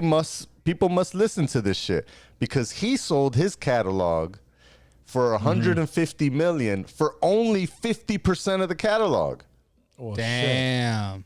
or Old 50% people of the love rights. pugs. So he must be getting tons of streams if they're basically saying his shit is worth 300 mil. Damn. Damn. Or maybe it's just on the name. Maybe it's just respect. They're like, yeah, that's Neil Young. All right. That's Here you not go. how business rolls. Oh, man. Fuck I'm that. naive. I don't know. Yo. Oh, man. That's crazy. What is his net worth? I'm just curious now. I mean, his net worth is 200 I was million. gonna say probably about 150 mil. You think how much do you think he 200 had mil. stocked up? Neil Young. 200 mil Okay. right now. So he had another 50 chilling. Good for him. Yeah, jeez. I mean, he's been Whatever. touring for decades, so Yeah. I could believe the 50. That shit is wild. All right, moving on. Moving on. You heard about this shit with the Mona Lisa in Paris? Yeah, so it was someone dressed as a woman, right? Yeah, this guy like An old lady. dressed as an old lady came in a wheelchair and apparently tried to break the bulletproof glass first, and when Really? that didn't work, he smeared the cake across the glass because it's all behind a fucking huge oh, so So it the was on cake the was glass. on the Piece of cake was on glass. the glass. yeah. I thought that shit was across the fucking Mona thought it Lisa was too. because, like in the pictures, you can't see the glass. Like No, it's it too far looks the like fuck it's away. on the Mona Lisa, the right? Mona Lisa is like small as a bitch anyway. So Right. like, I was like, oh damn! Like who do they call in to clean the fucking frosting off of the Mona Lisa? Like I thought it was gonna be this whole thing, and they just get fucking 409 and mean, they had- Windex that bitch down. They had the one guy with the drawing circles on that other painting. Right. I mean, it's And not the Mona res- Lisa, No, but yeah. But No, I but get they it. still But resolved similar. that, and that was Yeah, they had to fucking get someone to permanent restore marker, that. bro. Yeah. That was permanent marker. That was After the first thing I thought of cake though when I was- saw that cake story. is not so bad. Was the little stupid cake on the glass even. Like Yeah. if I'm curious if there were actually cake on the painting, how fucked would that painting be? Would it be a big deal? Do we know any paint restoration? Like I don't think it would be a big folks deal. I that think could- it would just be more annoying that they comment. have to pay someone to restore that. I wonder. I don't know, dude, like- there could be like some sort of like effect. I mean, definitely they would be able to restore it, and they would restore sure. it. It would look however, okay. But I'm wondering integrity if like of the painting. Yeah, I'm wondering if like the sugar or the cream. That's what I'm saying. Like, No, The like, oils, the is there paint like somehow and hydrogenated changes it? oils? Yeah. Like in if there? I Yeah. like it personally, if I felt like, yo, I'm gonna attack a painting that's worth like millions of dollars or whatever. Yeah. Like something that is like solidified in history. Yeah. I would probably like throw lemons at it or some shit. Like the acidity of lemon juice or something would Yeah. be way worse than like a cake. I would also choose a painting that I could get to. I mean, he did nothing, bro. I would Yeah. feel Like all how that did shit he that he's not gonna know get that in. this shit was Right. behind? But this shit has been behind bulletproof glass since like For 1960s. years, right? Yeah, that's what I'm like. He didn't do any recon. Like, he didn't pop in one day and just take a look at it. Like, okay, this is where I could put the cake because there's so like, no, bro. Like, he put all of his thought process in his costume to get in there. And he looked damn good. He was convincing. Yeah, you know? And why would you need to even, like, why do you need to get to the point where you're dressed as an old woman to see the Mona Lisa? Yeah. Right. They only let old ladies with cake in to see the fucking Mona Lisa. Maybe, is that maybe like to hide the cake? I don't. My man was a drama queen. That's all. Like, and he didn't even do shit. That's the best part. And that's the best part is like thinking, how long did this man plan that out? Oh, like a year. He did like a fucking Ocean's 11 style timeline and shit, bro. And all to see that there was fucking bulletproof glass over the shit, and you're not touching shit. Yeah. Oh, I would have laughed if I were like in the fucking in the museum. I would have like nah, how's that glass? At first it's like, and then afterward it's just like, bro, really, like, really, dude, really, come on, fucking glass, do fucking research. Oh, man, people are just what a bitch. Stupid, man. Yeah. And what was his reasoning? Wait. We didn't even talk about why. What? He just wanted to call attention to climate change. Climate change. Okay. What? Yeah. Cool. So I'll rub cake on the Mona Lisa's fucking paint pussy. He just wanted to create. I mean, we talking about him, right? So he got what he wanted. Yeah, no, he did. Yeah, but the very last thing that we brought up was, why did he do it? For climate change. And then we laughed about it. Right. No, for sure. He's not bringing attention to climate change. He's bringing attention to fucking to yo bitch ass. Can cake bringing attention be to cake pussy easily removed? Right. Cake pussy. Cake pussy. Wait, I was painting pussy, not cake pussy. Cake is sour. Cake pussy.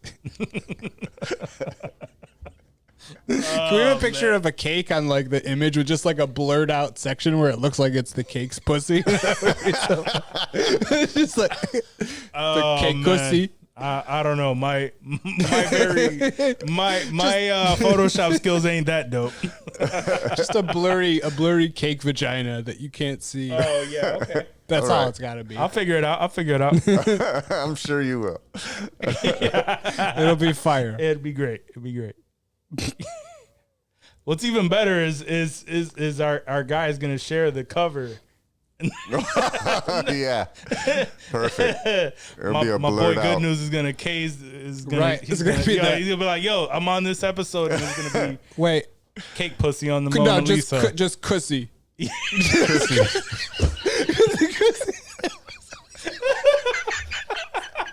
Why is that so funny? Cussy. The Mona Lisa's cussy. Cadussy. Cussy. Oh, that's so good. The Mona Lisa's cadussy. I like it. That's fucking great. My man left before the cake pussy talk. He's livid right now. He'll be back. He enjoyed himself with us. Next time he'll be on it won't even be an interview. It'll just be he'll be on just the laugh whole and chill shit, the whole episode. Word. All right. Well, this is going to be a great transition. We brought this up on our group chat earlier this week. So there's I've never seen the movie, but apparently on HBO there's a TV series adaptation of The Time Traveler's Wife, and apparently for some reason. And maybe I'm misconstruing this. Maybe I'm not reading this correctly as I've seen. But apparently, I gotta watch this. I believe in the second episode of the show, when the lead character goes back in time to give himself a blowjob. Does he succeed? And then his dad walks in on him. Oh. What? And I just don't understand Yeah. what the fuck is going on here. Obviously, we need context to that story. I need to watch. Like, I had no interest in watching this because I saw the thing up there, but now I have to understand what the context in this is. I have to watch the first 2 episodes, Right. and this is the epitome of our of like the show. Like how we say, yo, when we watch a new show, you give it a 3-episode try. This is why we give it a 3-episode try. Yeah. Yo, because when you get to episode 2, when you see that, you want to keep going. Is that what you're saying? No, that's where I would stop. So like, what the fuck? Like I said in the chat, this begs the question. You're just chilling at your crib one day. Let's picture this. You hear a furious knock at the door. And you're like, oh my God, who could be here right now? And then you open the fucking door and there's you. And you're like, listen, this is going to sound weird, but I need to blow you right now. Can you tell yourself, no, you can't blow me? Or like, do you ask questions? Why did he say, okay, yeah, I guess, like, it had to have been consensual unless it was like a forced, you like, how do you talk rape, yourself blow, into rape? you giving yourself a Right. How does it get to that point and why? Oh, and then now you're your know. dad, and you walk in and you see 2 woks blowing each other, and you're like, "What the fuck is going on?" Like, what the fuck? Like, from the dad's point of view, if he walked in on that, like, he's fucked for life in the head, bro. There's like, two, there's no way around mind that. fucks. Like, there's 2 woks. 2 woks. And for Why do some they got to reason, do this? Why? blowing the other wok. And the one wok said, "Yeah, that's cool. I guess you can." and blow it's me." the older one. He should fucking know better. He took advantage of the younger wok. He was like, "Hey." The older one should have known better. I don't know why one says yes and why the other one even offers. And apparently, this is not like something that was just written for TV to shock folks.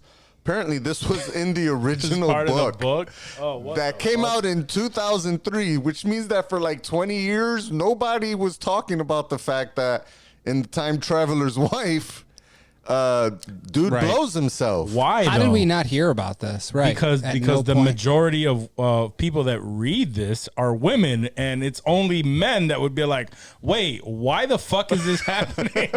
Okay, a chick goes back in time and eats No, her she's pussy gonna be out. like, "Yeah." And like, I mean, obviously, that totally obviously- makes sense. I mean, I'm cool with it if they want to do that. So I brought this conversation up.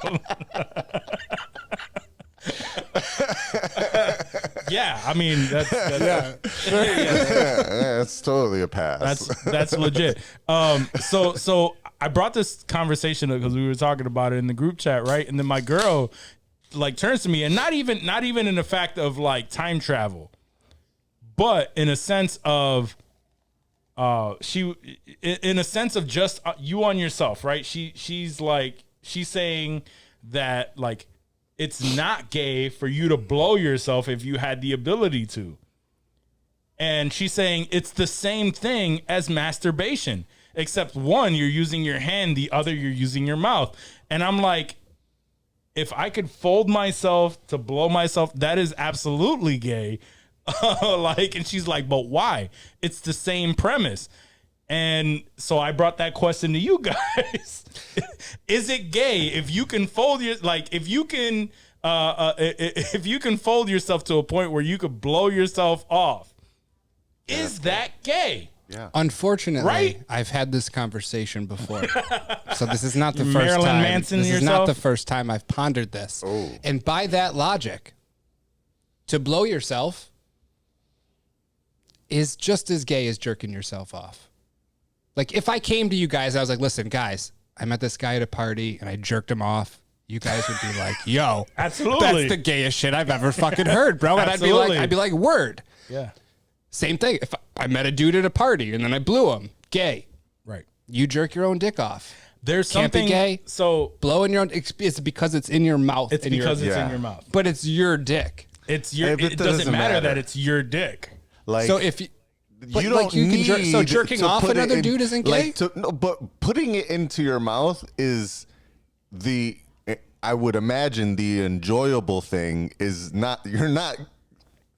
You're enjoying it in your mouth. You're not enjoying what you're Because if doing you to had- yourself. Because all It's you like want to do when you is tickle nut. yourself. Like, You can't feel your tickles. it's Like, not if you gay tickle to yourself. it's not gay to jerk off because you're just trying to bust a nut and you're doing it as fast as possible, and as fast as But if you- possible is with and- my hands. Like if you're fucking buying like all really this wanna kind get of it done. equipment and shit, now you're on some old freaky shit. So Bro, if that's you- a kinky if shit. If you had the option of going with your mouth and your hand, and you choose your mouth, that's gay as fuck. I'll give you what. One is less gay. One is less gay than the other. But if one's gay, so is the other, bro. I'm sorry. You're jerking a dick off or you're sucking a dick. Gay as fuck, right? Nah. You're jerking your own dick off. You're sucking your own dick off. If you're going to use your own logic, it works both ways, homie. You but- can't pick and choose when it's gay and So when you're it's not. so you're telling me right now that you jerking yourself off and you sucking your own dick in your mind sounds equivalent to same? you. Like that's the same. They sound equally gay. So you would If that's what we're putting on there, if that's how we're labeling it, okay, all right. okay. So on this logic, on this I know where logic, you're going. I know where you're if going. you Let's could go. fold yourself the opposite way and stick your dick in your own ass, would you fuck yourself? I wouldn't know, but is that gay? Yes. I wouldn't blow myself either. That doesn't mean it's not gay. You're not jerking yourself up. You're grabbing a dick until you're- it comes. So you're telling regardless. yourself. So you're saying that Gay. the fact that you jerk off is gay. Sure. Okay. All right. All right. Now, if in your logic, right, jerk yourself off. Mm-hmm. You're sucking yourself off. Sure. Where you coming, bro? Where do you think? In your mouth? Where else you gonna come? You're not gonna stop. Where is this? You're where not is- gonna stop. I can't get to. Yeah, you wild, bro. I mean, no, I'm not saying I would want to eat a load, but come on. Yeah. It doesn't. Does it matter? Does it make it less gay if you don't bust in your mouth? You bust on your chest or your or forget anywhere about else. Yeah, he starts hitting those drops when he knows that it's gay as a bitch. No, regardless, that's no. okay. That's okay. I cannot subscribe. I do not feel any shame about any bodily functions. So like, sure. I cannot subscribe to the thought that masturbation and sucking your own fucking dick that's equivalent. If one's gay, then the other has to be. But That's it's how it not. is. But it's not. It is. That's what. If it is, if sucking your dick is gay, then jerking off is gay. Nah. It's a dick. I can't. It's a dick. And that was my girl's logic. Is she saying? And in her mind, she's just like, yeah, if I could do it, I probably would. Sure. But I don't know, man. It's like it's male ego, bro.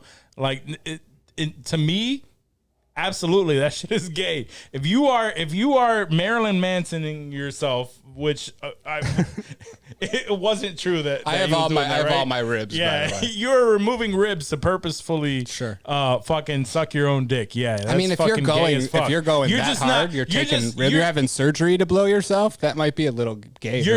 You're blowing yourself to get off, right? You're gay. You just don't want to take the extra step of blowing somebody else. Yeah. I don't know. Masturbation, it's there. Like at you some are point you realize, choosing hey, to like the taste of dick in your mouth, even though it's there your are way own more dick. senses y'all involved. like to feel a dick in your hand, right? Absolutely Not no. really. No, Not really. I was gonna say absolutely Not unless not. you're jerking off. No. It's not the feeling of the dick in my head. It's not the feeling. of the Maybe dick. it's, not, dick in maybe my it's not the hand. feeling of the dick in my mouth. Maybe it's the feeling of the mouth on my dick. So you would get the fuck out of here, okay? That's done, son. That's done. I don't know where y'all can go with this. Yeah, but it can't be possibly. Nobody in this Beat room the wants other. to blow themselves. It's okay. Shut your mouth, essay. Oh man, that is a crazy, Your girl's right. crazy conversation. I can't wait to see her again. We're gonna chat about this some more. Nah, that shit it's absolutely not. Facts. Facts. If I had the option of either one, definitely it would not be to put my own fucking dick in my mouth. I didn't say I Absolutely would rather not. blow myself. I I'm mean, just it saying. sounds Now, like see, you now would. y'all are twisting it to make it so that it's not okay. I mean, if I heard, yo, We'll let the listeners decide. if I heard, yo, there's, What? people are saying out there that it's not gay to suck your own dick. My answer would be Betty White. That's my only logical answer. White boys would justify that shit. Oh, I think you said Betty. Yeah. Oh, Betty I think White. you said Betty White, like the Golden Girls, dog. I was like, what? I mean, Betty White? that's the meme. That's the meme. I've never seen or heard that ever. Yeah, No. that's because you're not in those I circles. was like, Betty White. I'm not in the blowing yourself is not gay circles. Yeah, I know, because it is. No. Whenever something has to do with just white folks, it has nothing to do with us minorities. You just post up a picture of Betty White. Oh, that's the meme culture. Oh, you didn't know that either, Johnny? No, bro, I'm old. Word. See, same. Oh man, fuck, I'm alone on that one. That's okay. Anyway, Dave would rather blow himself than to jerk off, and that's apparently that's not our gay. takeaway. Yeah, That's our takeaway. He does it constantly. That's fair. Yeah. Constantly. That's Right why he now. does yoga twice a week. Training. Training. Dick sucking training. He hasn't gotten there yet, but One day. One day. I got to have this rib removed by Dr. Smith, Achievement and then unlocked. I'm there. I'm there. We'll know when he achieves that because the mustache would be gone. No, it'll be thicker and a little sticky. You bitch He ass. pointy on the ends. Yeah, that's how he gets the Like twirls. Boris and Natasha. Yeah, Fucking absolutely. Oh, that's great. That's hilarious. That's all I got. That's all I got. Calling it a night, boys. Oh, what a way to end that conversation. Hollywood.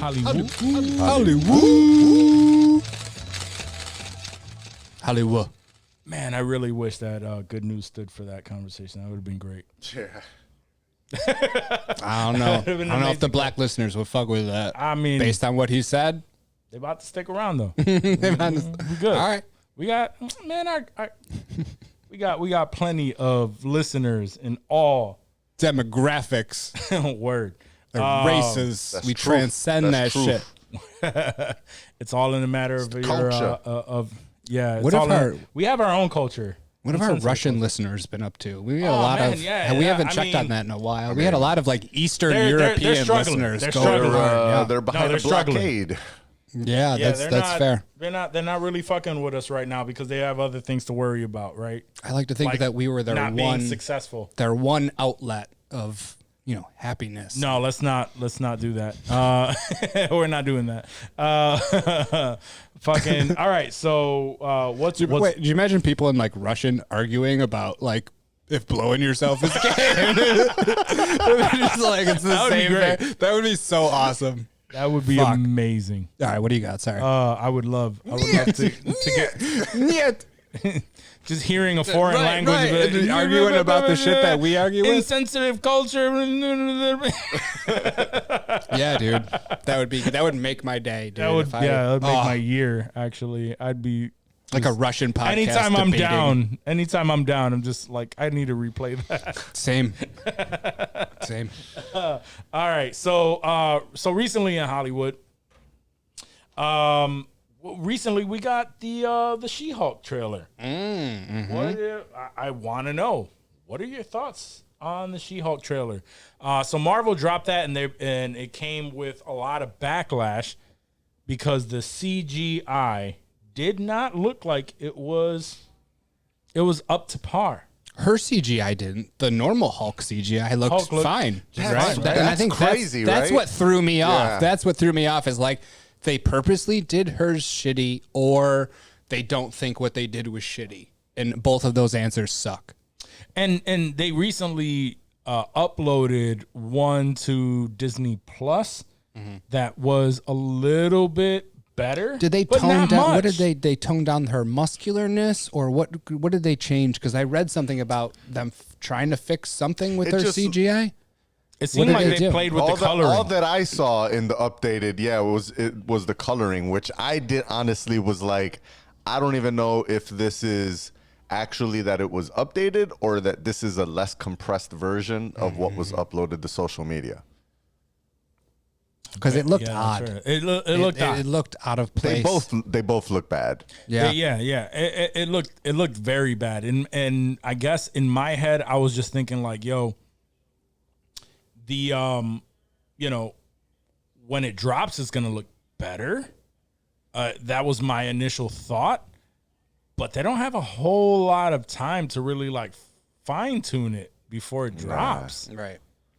And this is supposed to be a comedy too, right? I didn't see anything funny. Yeah. That trailer. They really, it looks like this storyline is really based around like a, what was that? Sex in the City type of story, like that kind of vibe where she's just this single lawyer and it's her and her friends, but she becomes the Hulk, and it's like it's really centered around. I'm sure there's an that. audience for that, but it's not. I'm sure there is, and I'm sure that once we watch it, we'll like it more.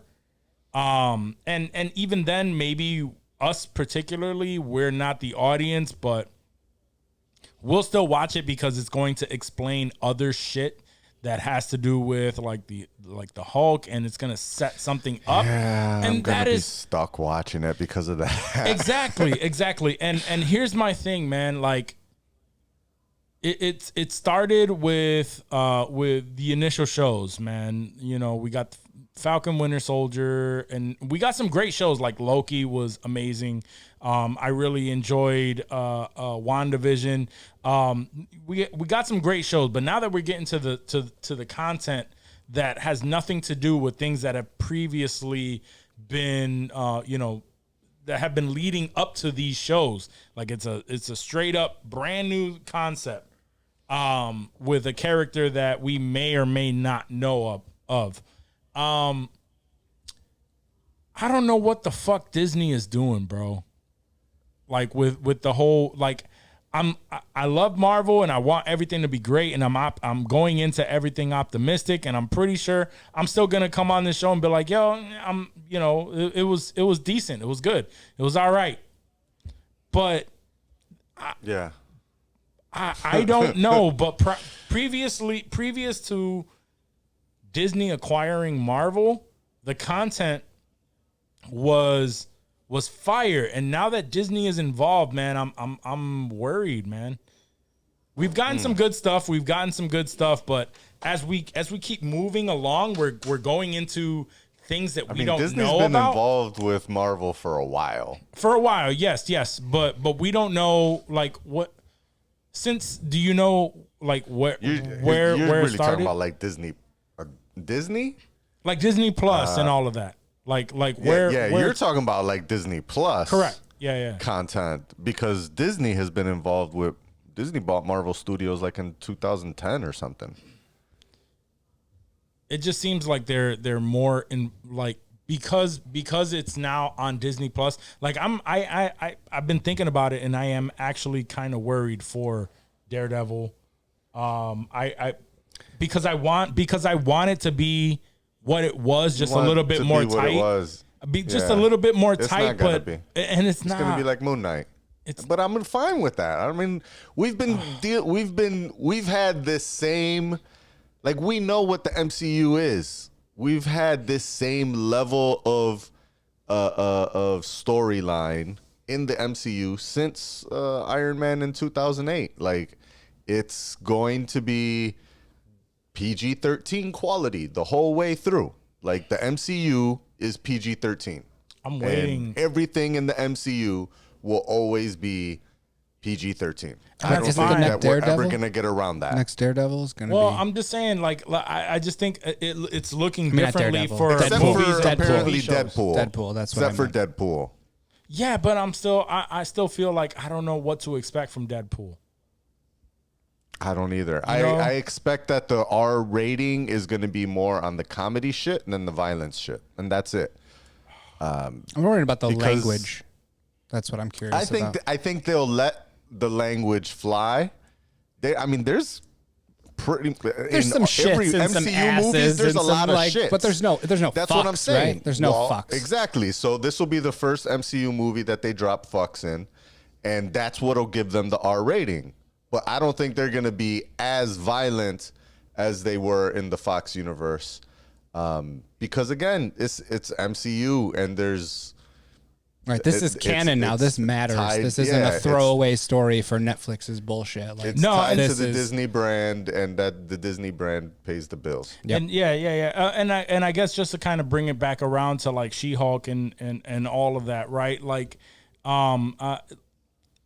we come off of shows kind of like Stranger Things right now, where we're really big on, where these episodes are, you know, there's 8 episodes, but they're fucking an hour long plus, right? Where if they did that, I'd be all over it. I'd be so much happier. But we're getting like some awesome content within 30 minutes, and we only get 6 fucking episodes, and it's like it's all just teaser. That's how it feels.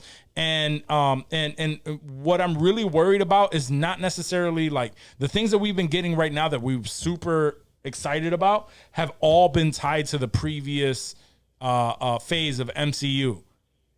But this next phase that we're getting into, like Moon Knight's gonna be dope eventually. Like it's gonna get like the show was good, but you know it just what like the episodes just weren't enough in my opinion. But it was, but the content was good. Like I love Oscar Isaac. I love like the concept of all of it. She-Hulk, I have no fucking clue how that's gonna play out, so I can't wait. But it's like I'll watch that. But the CGI looks so fucking bad. Like why would you even release a trailer with that level of CGI? And how can you tell me that that was the best that you could put out when exactly like you said, fucking Hulk looked exactly as he did in all the fucking movies. All the movies. But that was she MCU looks like quality fucking Hulk. Yeah. like Fiona from fucking Shrek. Like she like that quality of animation. And it's like, yo, it just doesn't look right. Like she, like even her mannerisms doesn't make me believe like she is a person. I think she looked too human almost. Like to me, she looked instead of like less Hulk, but more like a green That's what She-Hulk human. looks like in the comics. See, yeah, how does she look? Because I've never seen her like comic form. I would have to compare that like to like a full figured busty woman, like most comic book characters. Okay, okay. But still, they can make her look a little bit more realistic than she did in those. I think, I think the like not the look of her. I mean, it just the CGI. It's already itself. weird, but the quality of the CGI. Yeah. Like if you can make me forget that I'm looking at a CGI person. Yeah, it doesn't match what he's what regular Nerd Hulk looks like. Like even like his tones and his colors. Yeah, that's the part that's definitely always. That's what we say about like CW shit, right? Like the graphics will dead me. And then the writing will really kill it. So and so far, nothing that I've seen in that teaser sounds interesting. Makes me, And then like all these nerd dudes getting all horny over her picking up that dude and taking her to the bedroom. So like, what the fuck is that, bro? Right. I don't understand this nerd culture about like big, beautiful women sitting on their face. Are you talking about a group of guys that are intimidated by approaching women, and they are turned on by the fact that a woman took the initiative to grab a guy and pick him up? I guess. You're confused by that? No, well, that's tracking. Not so much that part. Hard. Just like the infatuation over like oversized women. That's the part that I don't understand why. We're not here to kink shame. We're not here to kink shame, Johnny. Yeah. I'm not kink shaming. I was just saying that I don't understand it. Yeah, it's not for everyone. Just like blowing yourself. Yeah, and we all know Dave is one down to blow himself, and apparently he doesn't consider himself gay. And wait, no, I'm saying it is gay if jerking off is gay. If it's not, then no gay. Well, we know that he jerks off constantly, so he's he's also. We got if he fucking could blow himself. He'd couple be down. monks over here. He'd be down. Second, we know that every woman he's ever talked to is taller than him, so That's true. that's the scenario for him. I'm waiting for my She-Hulk to come scoop me Short up. King Summer. Yo, fight Tom Cruise. I dare you. That's right. Short King That's right. Summer. Every summer is a Short King Summer when you're 5'7". Oh man, I gotta write that one down. Short King Summer. He never takes notes on shows, so this is gonna be the title. No matter what dope shit we throw, that's gonna be the title. I know It's so good. No It's so cussy, no nothing. No, the cussy's it's all good, too. it's all done. Short King Summer. No, but yeah. So I don't know, man. This She-Hulk. I was actually looking forward to it because I wanted to get into the phase where we start watching these shows that have nothing to do with the previous phase, and I don't know. I'm still waiting for the movies. Have been good, but the only two that we've had that had nothing to do with previous stories are Shang-Chi and the Eternals.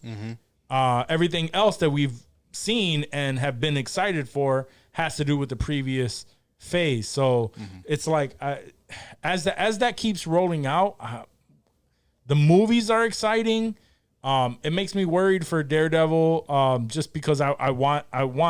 It doesn't have to be exactly what it was, but if we get that same direction style, like awesome fucking fight sequences, it doesn't have to be as crazy as dark. Yeah.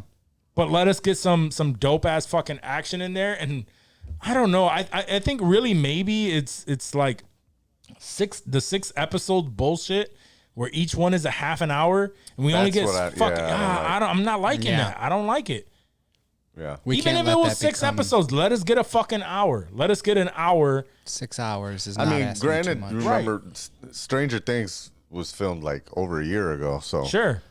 It takes longer if you're recording much more content. I think it's a matter of the amount of money that they're throwing at it. They're thinking like, let me throw $100 million or whatever per episode rather than have to stretch that and then lower the quality. I think that's more having to do with it. But Marvel is their bread and butter really right now. Marvel and Star Wars. Yeah. Forget about the Star Wars. And sometimes. the Star Wars shit is all fucking. Yeah. Yeah. It's all really fucking good. Everything that came, they're trying to really bring themselves back or like reel themselves back in after those fucking the last trilogy, that bomb, like they're trying to really, and everything that has come out is so fucking good. And then Marvel, I don't know what they're doing or what their thoughts are, but. Yeah. And I'm not saying that I'm not enjoying the stuff that is coming out. I'm just like I'm seeing in certain things. Well, yeah, in certain things that the things that I am like absolutely loving is all tied to previous phases. The things that I'm like, it's Marvel. They're gonna pull it together. Is all the newer shit. So I don't know. I'm still hopeful. I'm still a fan. I'm still gonna watch She-Hulk. Every week we just may not talk about it as much. Yeah, I mean, I don't see a weekly breakdown coming in our future. Right, you're right. I'm not looking. It might be more like I'll wait until like 3 episodes pile up and I'll see finish. if it's worth. Yeah. I gotcha. All right, but even talking about I'll see that, the first episode when it drops, but based off of that, I'll decide how many, like if I'm gonna keep up to the the 3 to the pace. rule. Yeah, absolutely. Well, no, I just mean like if I'm gonna watch it every week when it comes out, like, or if I'm just gonna let it pile up. Or is it like Halo, where if one slips by, it's like all right, it's not. Yeah, it's not life or death. Yeah, whatever. But even talking about that, why don't we had a big weekend with new releases on Disney Plus. So in that same vein, what are your thoughts? A spoiler-free thought on Obi-Wan Kenobi. How are you enjoying the show? You guys both watched it before me and said that it was fire. Yeah. So like I had really high expectations, and even watching them, like the episodes, those expectations were met. Like that was such a dope show, and like you said, the world that it was in, seeing just like a different type of Obi-Wan, because like we'd never seen him like that. Yeah. It was super cool just to see like backstory and things that I was expecting you wouldn't think of. I don't know what I was expecting with Obi-Wan, but I was expecting like with Boba Fett, things were a little more slow paced. It wasn't bad, but it was definitely slow paced and it didn't really like pick up. Like there was some good action sequences in there and little things, but for the most part, it was all a lot of like really drawn out backstory. Yeah. Until it got to the Mando parts. And then, so with Obi-Wan, it's different. It's like, we got the 2 episodes, and it's been nonstop for the 2 fucking episodes. There are a lot of shit that's in there. It went hard right from the beginning. Right from the beginning. Right from the beginning. And, you're like, I'm really enjoying it.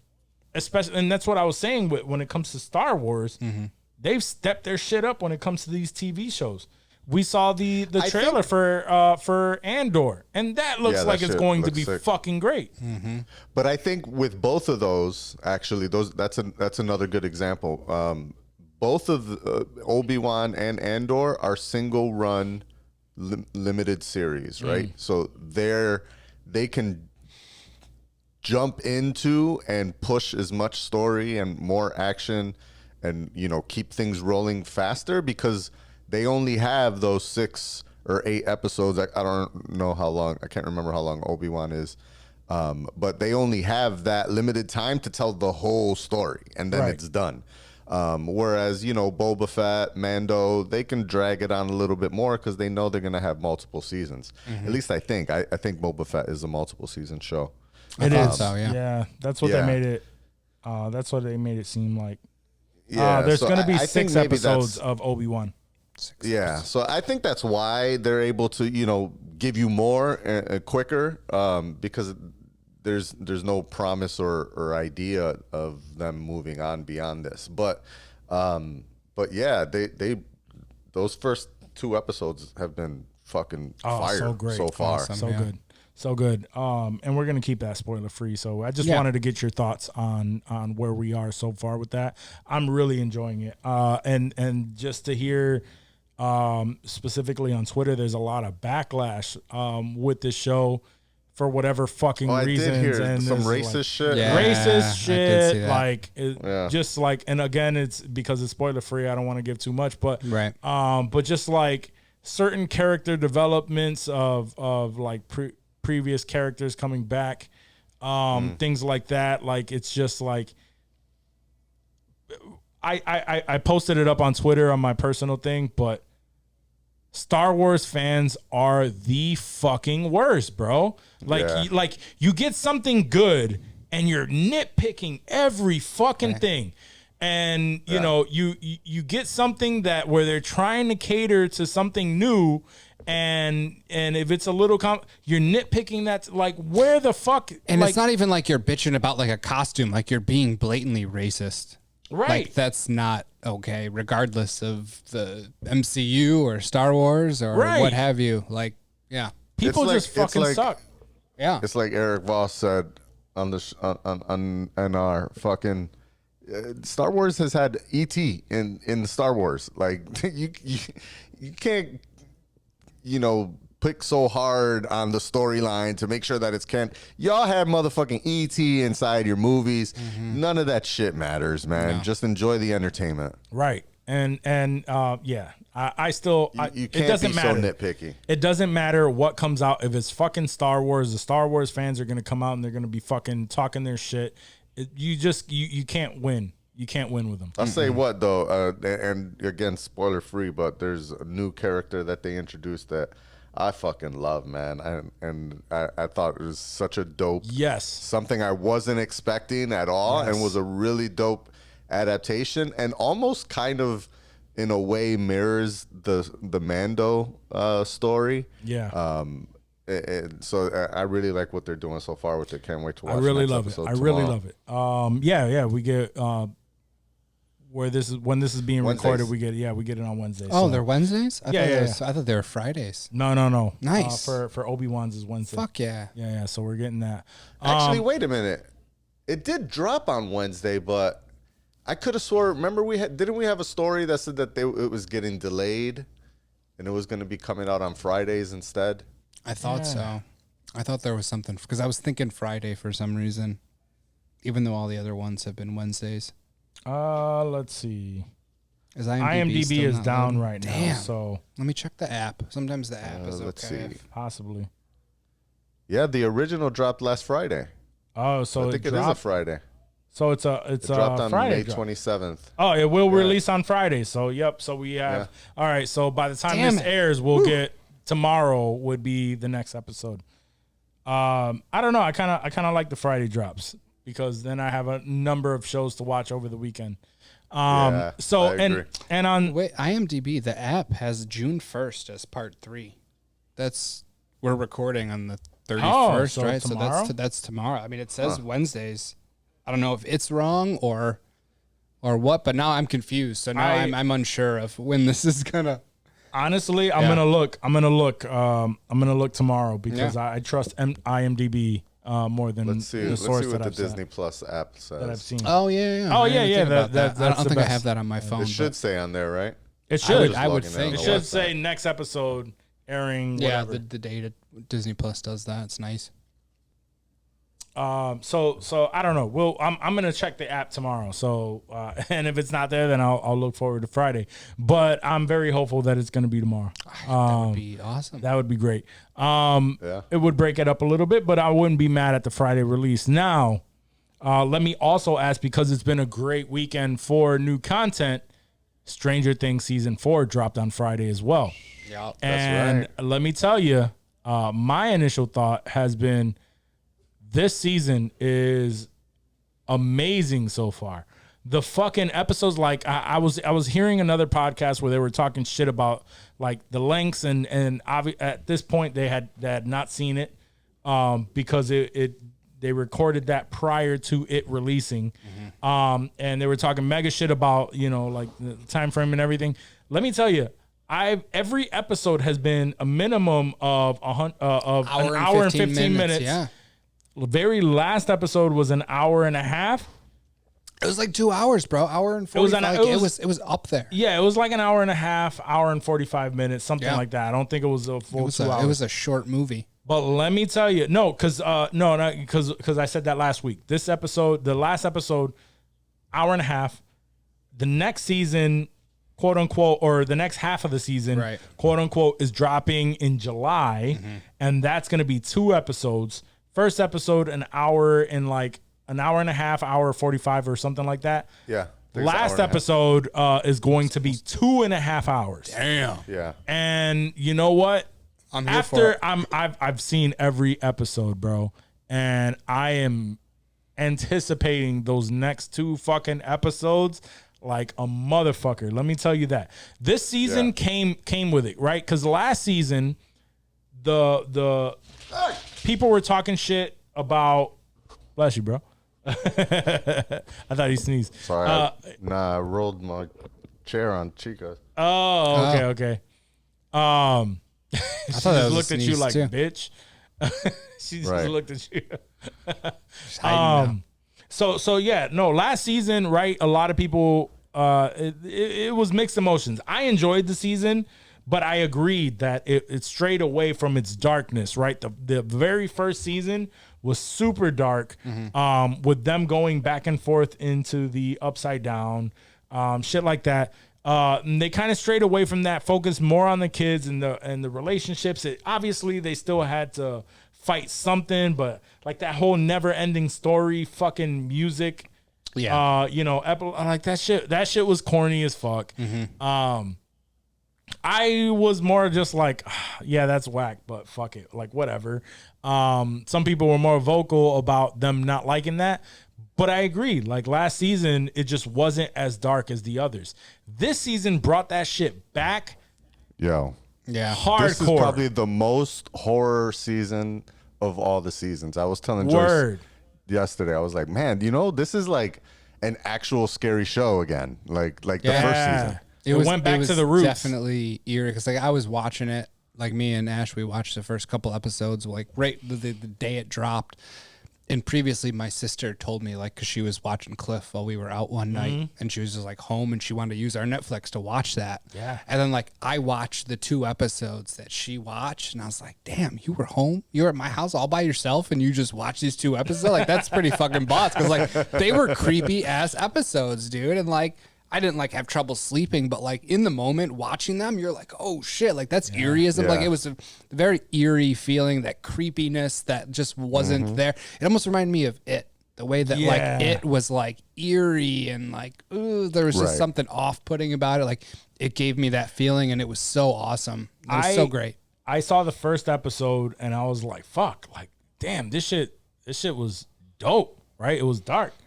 The second episode was, I figured like the last episode was kind of dark. They might ease up on the second on the second episode, and that's where I think I talked to you guys about it in the group chat where I was like, yo, my kids, I might have scarred them for life on this thing because the second one I was like, yo, the second one probably is gonna ease up on it a little bit. So I started watching it. My kids were on their tablets, so I'm watching it on our main TV.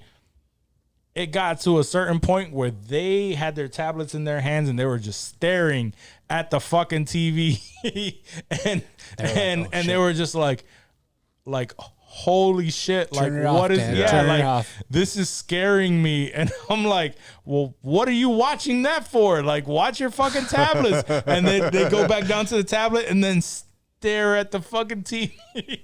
So, creepy. It brought the creepiness back. I'm excited for it. I can't wait for the last 2 episodes. That's all I can really say. It'll be here soon. We got a little bit of waiting. Yeah, a couple months. As soon as we're here, July as soon as it's here, I'm 1st, right? I think so. July 9th, something like that. I don't remember the exact. I think it might be July 1st. First week early of July. July. Yeah. First week of July. I think I vaguely remember, but I can't wait. I'm so fucking excited for that.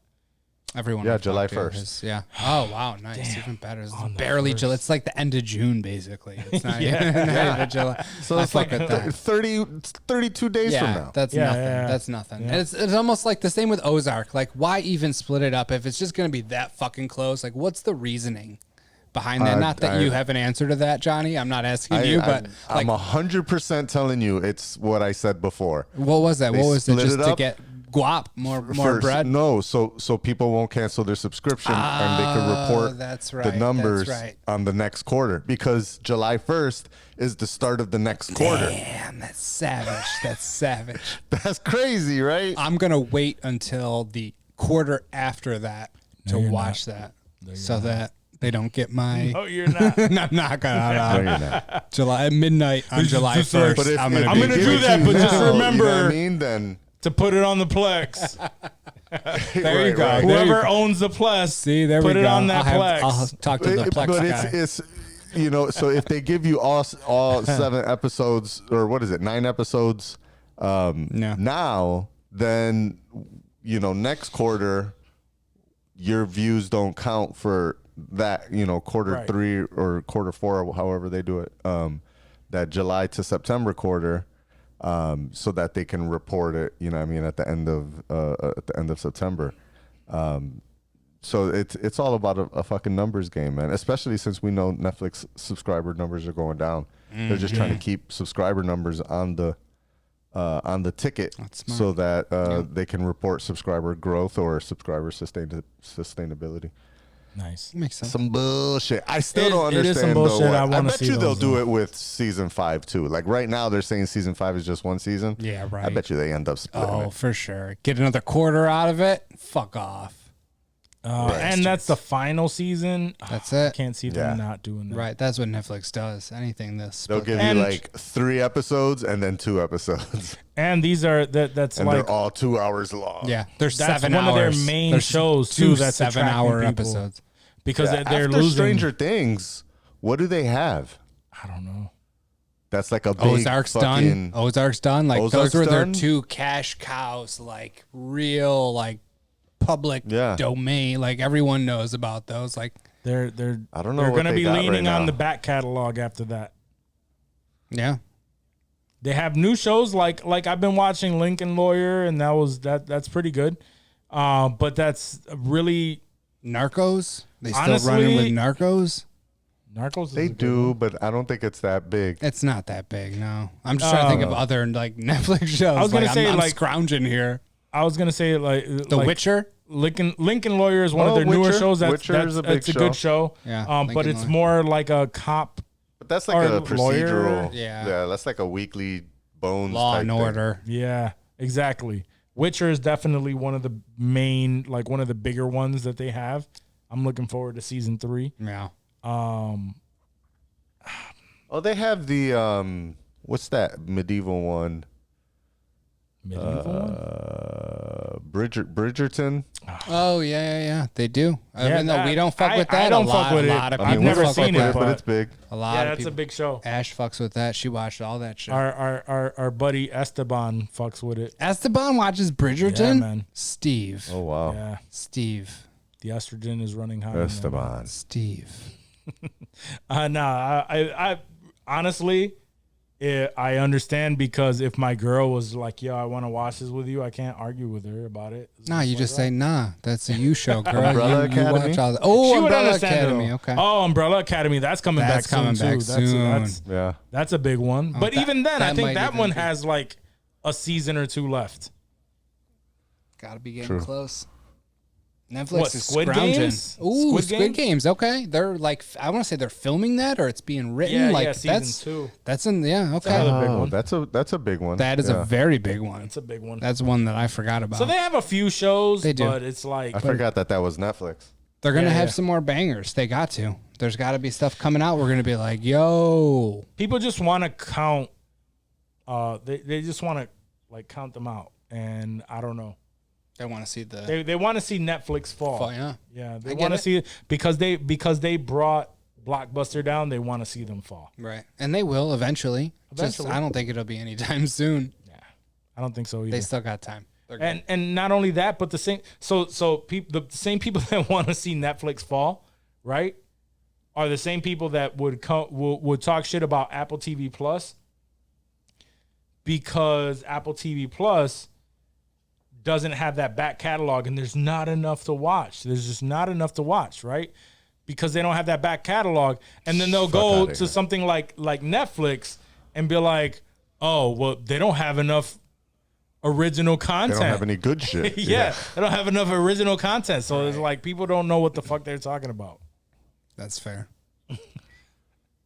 I heard actually Netflix had told their people to stop spending so much on so many things and start spending on more quality things. Yeah, Because they were just, like last year they had that whole like new movie or series every week type Every- thing. And a lot of that shit was trash. Yeah.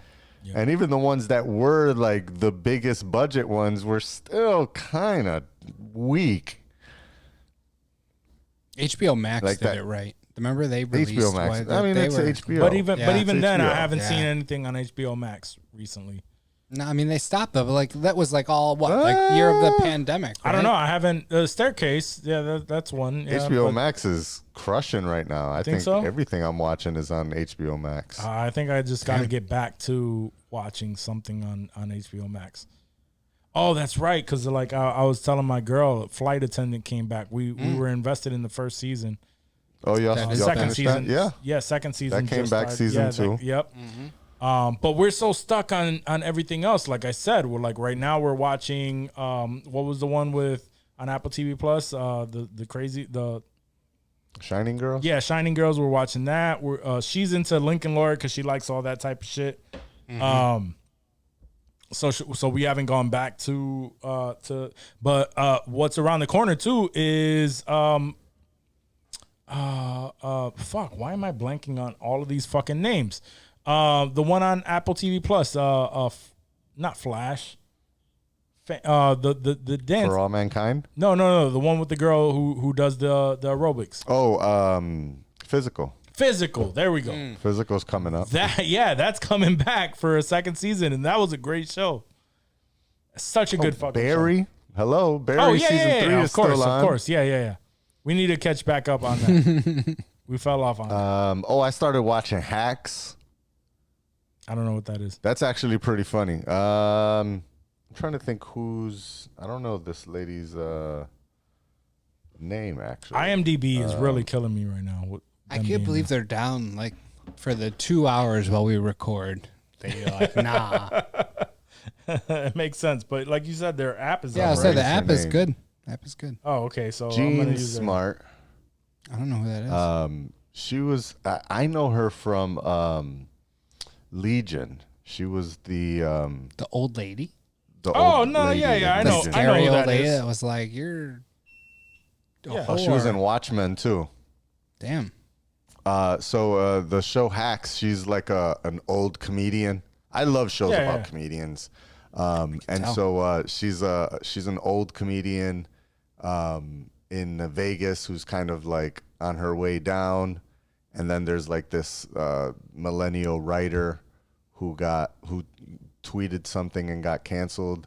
So she's like on her way out of like Hollywood.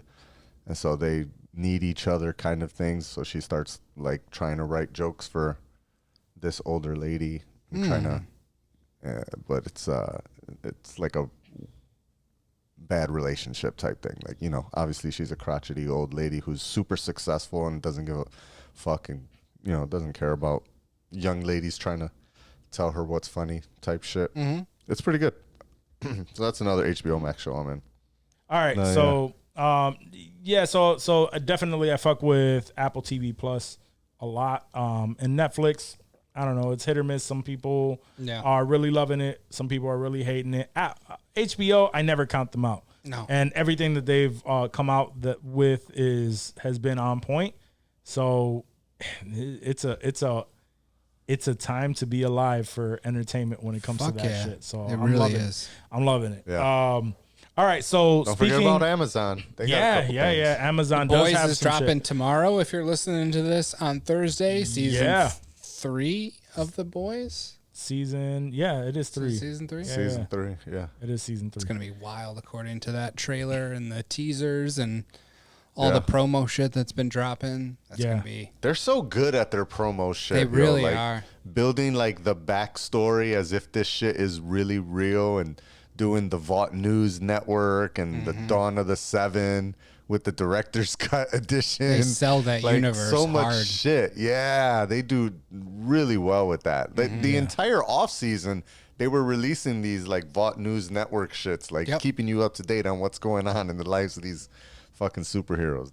They kill that. Brilliant marketing on Amazon's part. Word. Facts. I can't wait to see that. And also, I'll be honest, I need to jump on the Mrs. Maisel stuff. I haven't even That was your shit caught too. up. That Yeah, was that's my all shit. you. That And was- You haven't seen the last season? I think no, I haven't, and I think that's mainly so because I think mainly is because for some reason my girl wasn't into it. Like we watched like an episode or two, and I like fell asleep, and she had no interest on going back. Like she wouldn't even. She wasn't even So I'm gonna entertaining have to watch that on my own. But yeah, they have little things. Amazon is a hit or miss for me, but and they do have some quality stuff, but a majority of the shit that is on Amazon is basura. It's just I'm not a majority. I'll agree. A majority. Yeah. They have more basura than good. Right. So that's my thing. But speaking of that, like we have some new things that are coming out on some of these platforms. So right now there is a Speed Racer live action series from J.J. Abrams is bringing it to Apple TV Plus. Now J.J. Abrams is like whatever, like he has some good shit in his catalog. Star Trek movies. The fact that it's Apple TV Plus, I think it's a bonus for me. Like I don't know what to saving expect. grace. Otherwise, I wouldn't give two fucks about Speed Racer. I'm going to give it a shot because it's on Apple TV Plus. 100%. I will give it an episode watch. They are throwing the bank not at that it. everything on Apple TV Plus is great, by the way. There's a couple things that I'm like, nah. But they're throwing the I bank think at it. they've earned the benefit of the doubt. Oh, even with just like Severance. Absolutely. Jesus Christ. No, and like with the Speed Racer, the last one, like at the movie, it wasn't. It meant nothing to me. No, the movie. There's no it was nostalgia the to Wachowski the brothers too, and that's what made it so shitty. Was like, yo, the Wachowskis were hot off the Matrix, bro. You're like, yo, this is about to fuck, and then it was just Emil Hirsch and garbage, bro. It wasn't. Yeah. Ugh. Disgusting. I don't remember it being like terrible. I just remember like stupid I colors do. and CGI that was whack, bro. Yeah, I can't think of one yeah. good fucking thing about that movie, which is why I'm almost pissed that it's a thing. Like they it try to doesn't make it need too to be. much There's, like the cartoon. there's other things they Yeah. could be doing. And they're like, oh, let's pick Speed Racer. Like this has to fuck hard, and if it doesn't, I mean that sucks for Apple TV Plus, dude. Because like. They're trying to build their shit up right now and come out with some garbage like this and watch it be fucking insanely dope. And then like we'll flash back to this conversation and be like, the fuck are you talking about, yeah, dude? yeah, no, you're not wrong. I don't have very high expectations for it. I have no expectations But for the fact that it's on Apple TV Plus gives it a little bit a little bit of credence. I'm gonna check it out. You're right, I'm gonna yeah. check it out. Yeah. A little That's tiny, it. little tiny peek. That's really it. J.J. Abrams, he's not on my shit list. If like- Emil Hirsch is in it though, I don't know about that. No, I don't think he's in anything right now. I mean- but if it's the fact that it's J.J. Abrams is not a like fuck. Like no. M. Night Shyamalan for me is like a man. Fuck. He's attached to this. This is probably gonna suck. Or and every time- Guillermo Yeah, del you Toro. still watch The You Servant. never And know. I It could watched the suck. first season of The Servant, and it proved it. It proved exactly what I thought. M. Night Shyamalan sucks.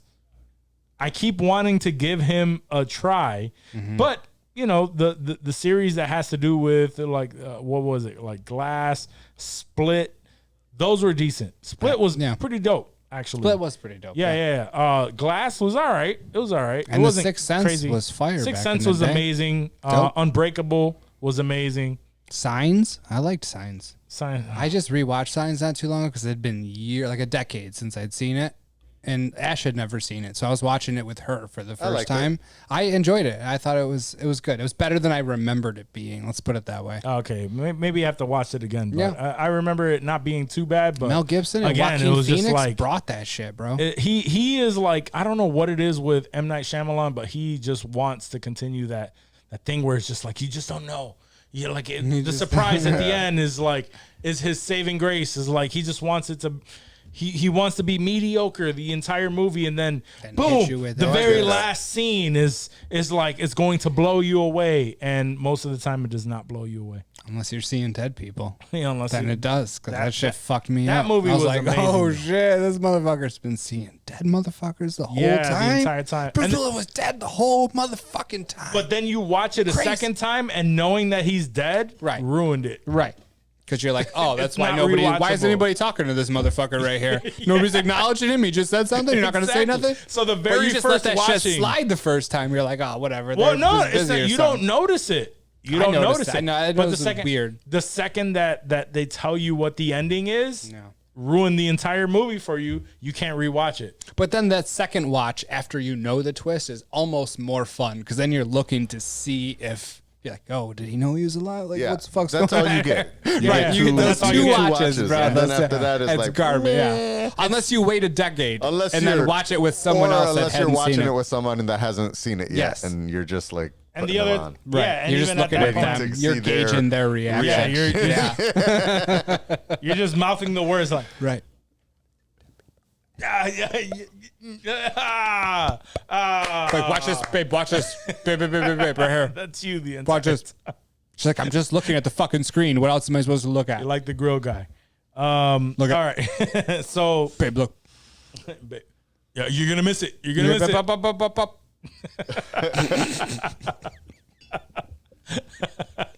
You're gonna miss it. You're Yeah. gonna miss it. All right. So, and speaking of Amazon Prime, we were just talking about Amazon Prime and how a majority of their shit doesn't fuck, but they have a few shows that fuck. They do. I'm hoping that this next show fucks because the God of War TV show is officially in the works at Amazon Prime. Wow, I would have thought HBO. I always thought Sony and HBO, like with That's where I'd be like really excited about it. I mean, I feel like that's where it should be.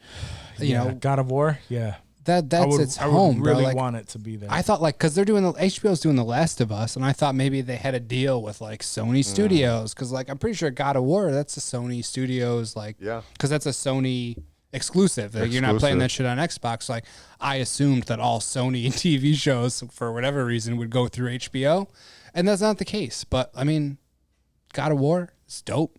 Yeah. Amazon Prime. Amazon got that bread, bro. That for sure. Lord of the Rings shit that looks Bezos like it's gonna bread. fuck. Yeah.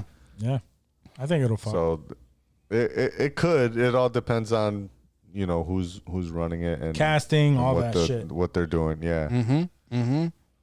It says they've confirmed it, but and it also has revealed that a show based on the Horizon games. Oh no, so they just pretty much confirmed it. There's no actor tied to it at this point or anything like that. But knowing Amazon Prime, they probably are going to hire Chris Pratt to be fucking God of War. He's gonna be Kratos. He's Chris Pratt is gonna be Kratos. Chris Pratt is just tied to a few things that are on Amazon Prime. I just can't help but notice that. So he must have struck a deal with them. Yeah. Let me ask you a question because I heard this question before and I can't really I don't know if I can answer that question like that. But is Chris Pratt a good actor? Chris Pratt is the same as Kevin James. Chris Pratt is almost always Chris Pratt. Is he in space? Is he traveling through time? He's Chris Pratt traveling through time. He's Chris Pratt stuck in a spaceship with Jennifer Lawrence. He's always fucking Chris Pratt. Is there a role that you guys can think of where he's not Chris Pratt? It's like Ryan Reynolds. Yeah, absolutely. And sometimes it works. And for Ryan Reynolds, it absolutely works. He's made a career of it. That's his shtick. And it looks like Chris Pratt is doing the same. Do I think he's a great actor? No. He's consistently Chris Pratt, though. And that's enough for most stupid ass consumers. No. Yeah. I mean, I don't see him like doing this amazing dramatic role and pulling off some like. I don't see that either. No. Like what's his face that they just showed, looking old as hell. Bradley Cooper as Cooper. He's the music guy. I don't see Chris Pratt doing anything like that. Yeah, and I don't see him doing anything like that. Right, right. I don't see him being successful. He might try some bullshit like that, but it's not going to be. It's not going to be good. It's and honestly, because even Bradley Cooper, I don't know if he's going to be successful this. No, but Bradley Cooper is he's proven himself. I mean, he's got Oscars and he directed the Lady Gaga movie. I don't remember what it's called. I never saw it, but I've heard good things. Oh no, I have seen that. It's all right. It's good. Yeah, it was good. Good. I it's saw a good it. It was movie. good. I don't know if he's the song gets annoying. I just remember him pissing his pants at the award show, whatever that was, because like I saw that out of context and I just thought, oh my god, Bradley Cooper pissed his pants. I was like, oh, but even that was a remake. Yeah. Of a movie I want to say with Chris Christopherson and was it Dolly Parton? Chris Christopherson. That sounds familiar though. Chris Christopherson, yeah, he played. He was in Blade. He was in Blade, yeah. This is an old dude with the gray long hair. No. But no. Bradley Cooper doesn't have any. Oh, I thought you were talking about Chris Christopherson. No. Does he have any Oscars? Yeah. Also, does not have any Oscars. He wasn't nominated for. He was nominated many times. Oh, I thought he was nominated for a bunch of shit, but he hasn't won ever. So was it just Lady Gaga? That guy, did she get an Oscar for that? Somebody got Oscars for that movie. I think they won like best song. Oh, okay. So it's a bullshit Oscar. That makes sense. All right, my bad. It had critical acclaim though. I wanted to hate that movie because the song was annoying as fuck. Tell that to Ezra Miller. I wanted to hate that movie. My girl wanted to watch it, so we saw it, and it was actually a really good movie.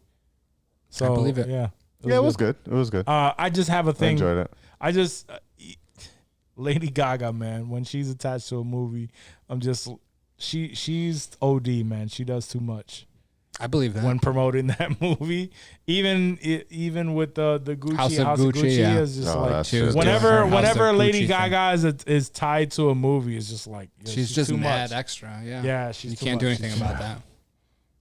All right, so moving on some Hollywood news here on what's coming out.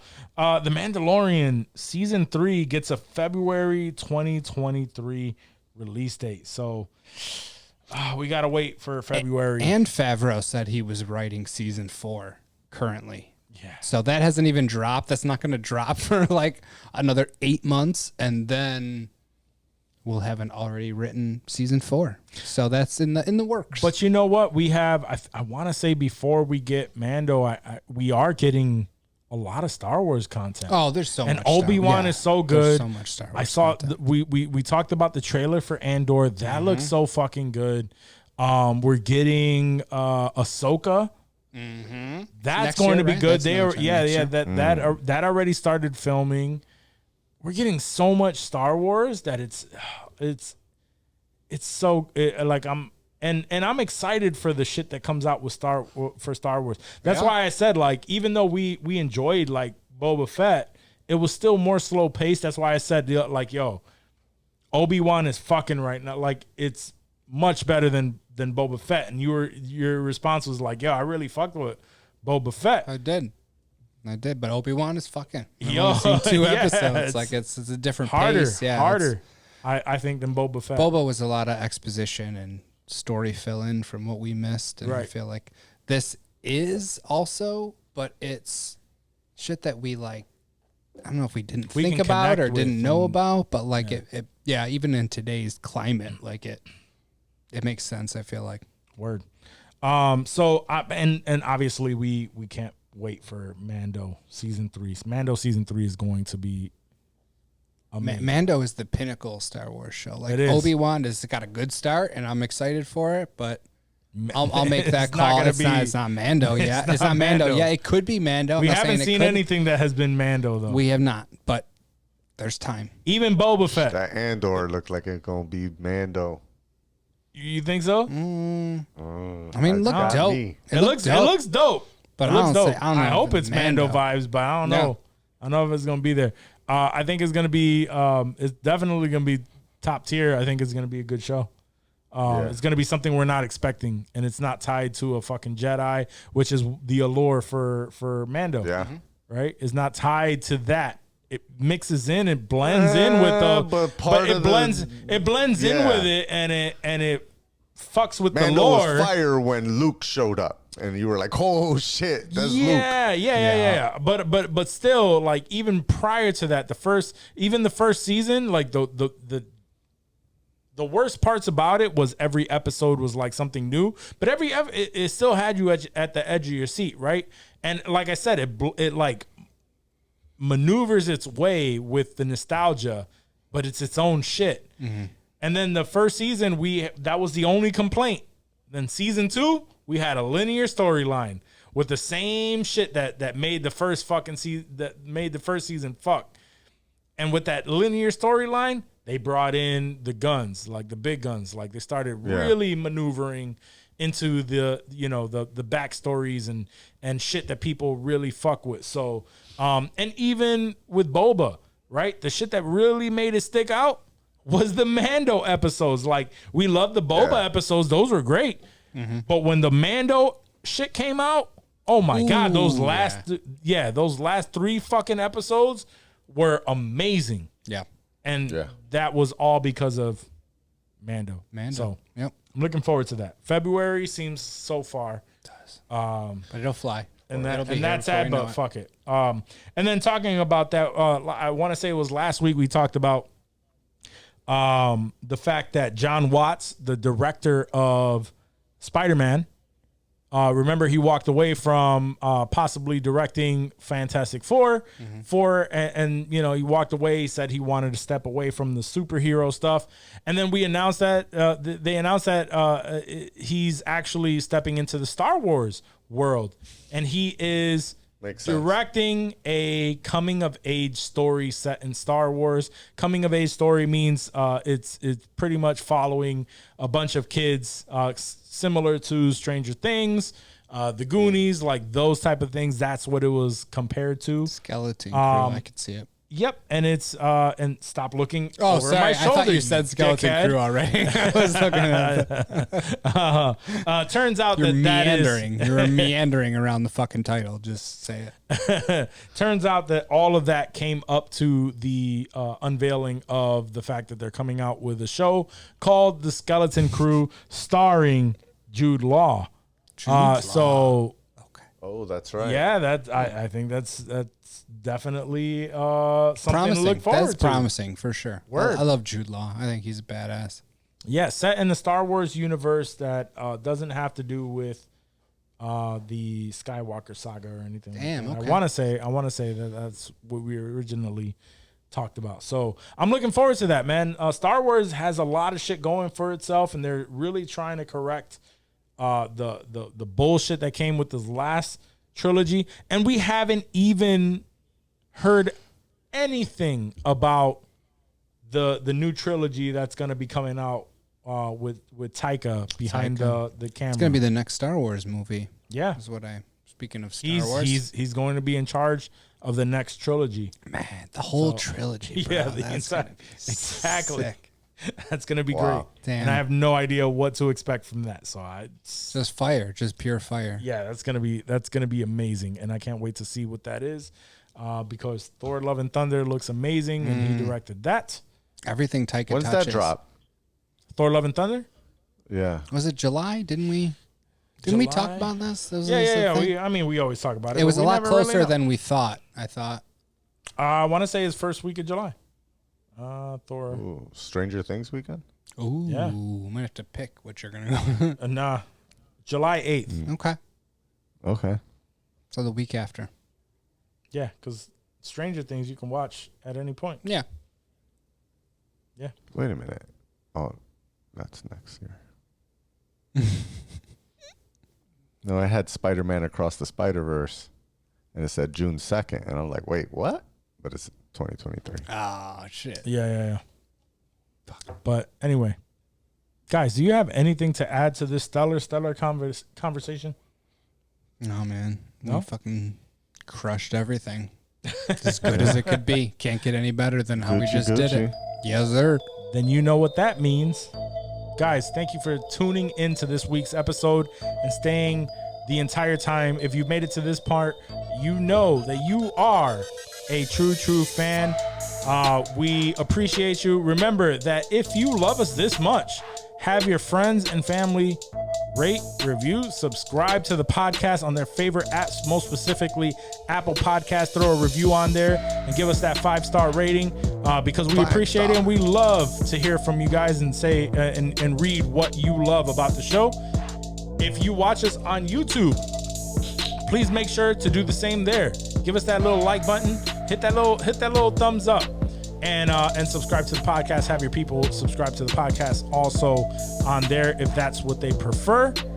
And if you want to dress to impress in your favorite insensitive culture clothing, go to insensitivemerch.com. Stay drippy with Drippy. Other than that, guys, we love you. Peace. Peace. Peace.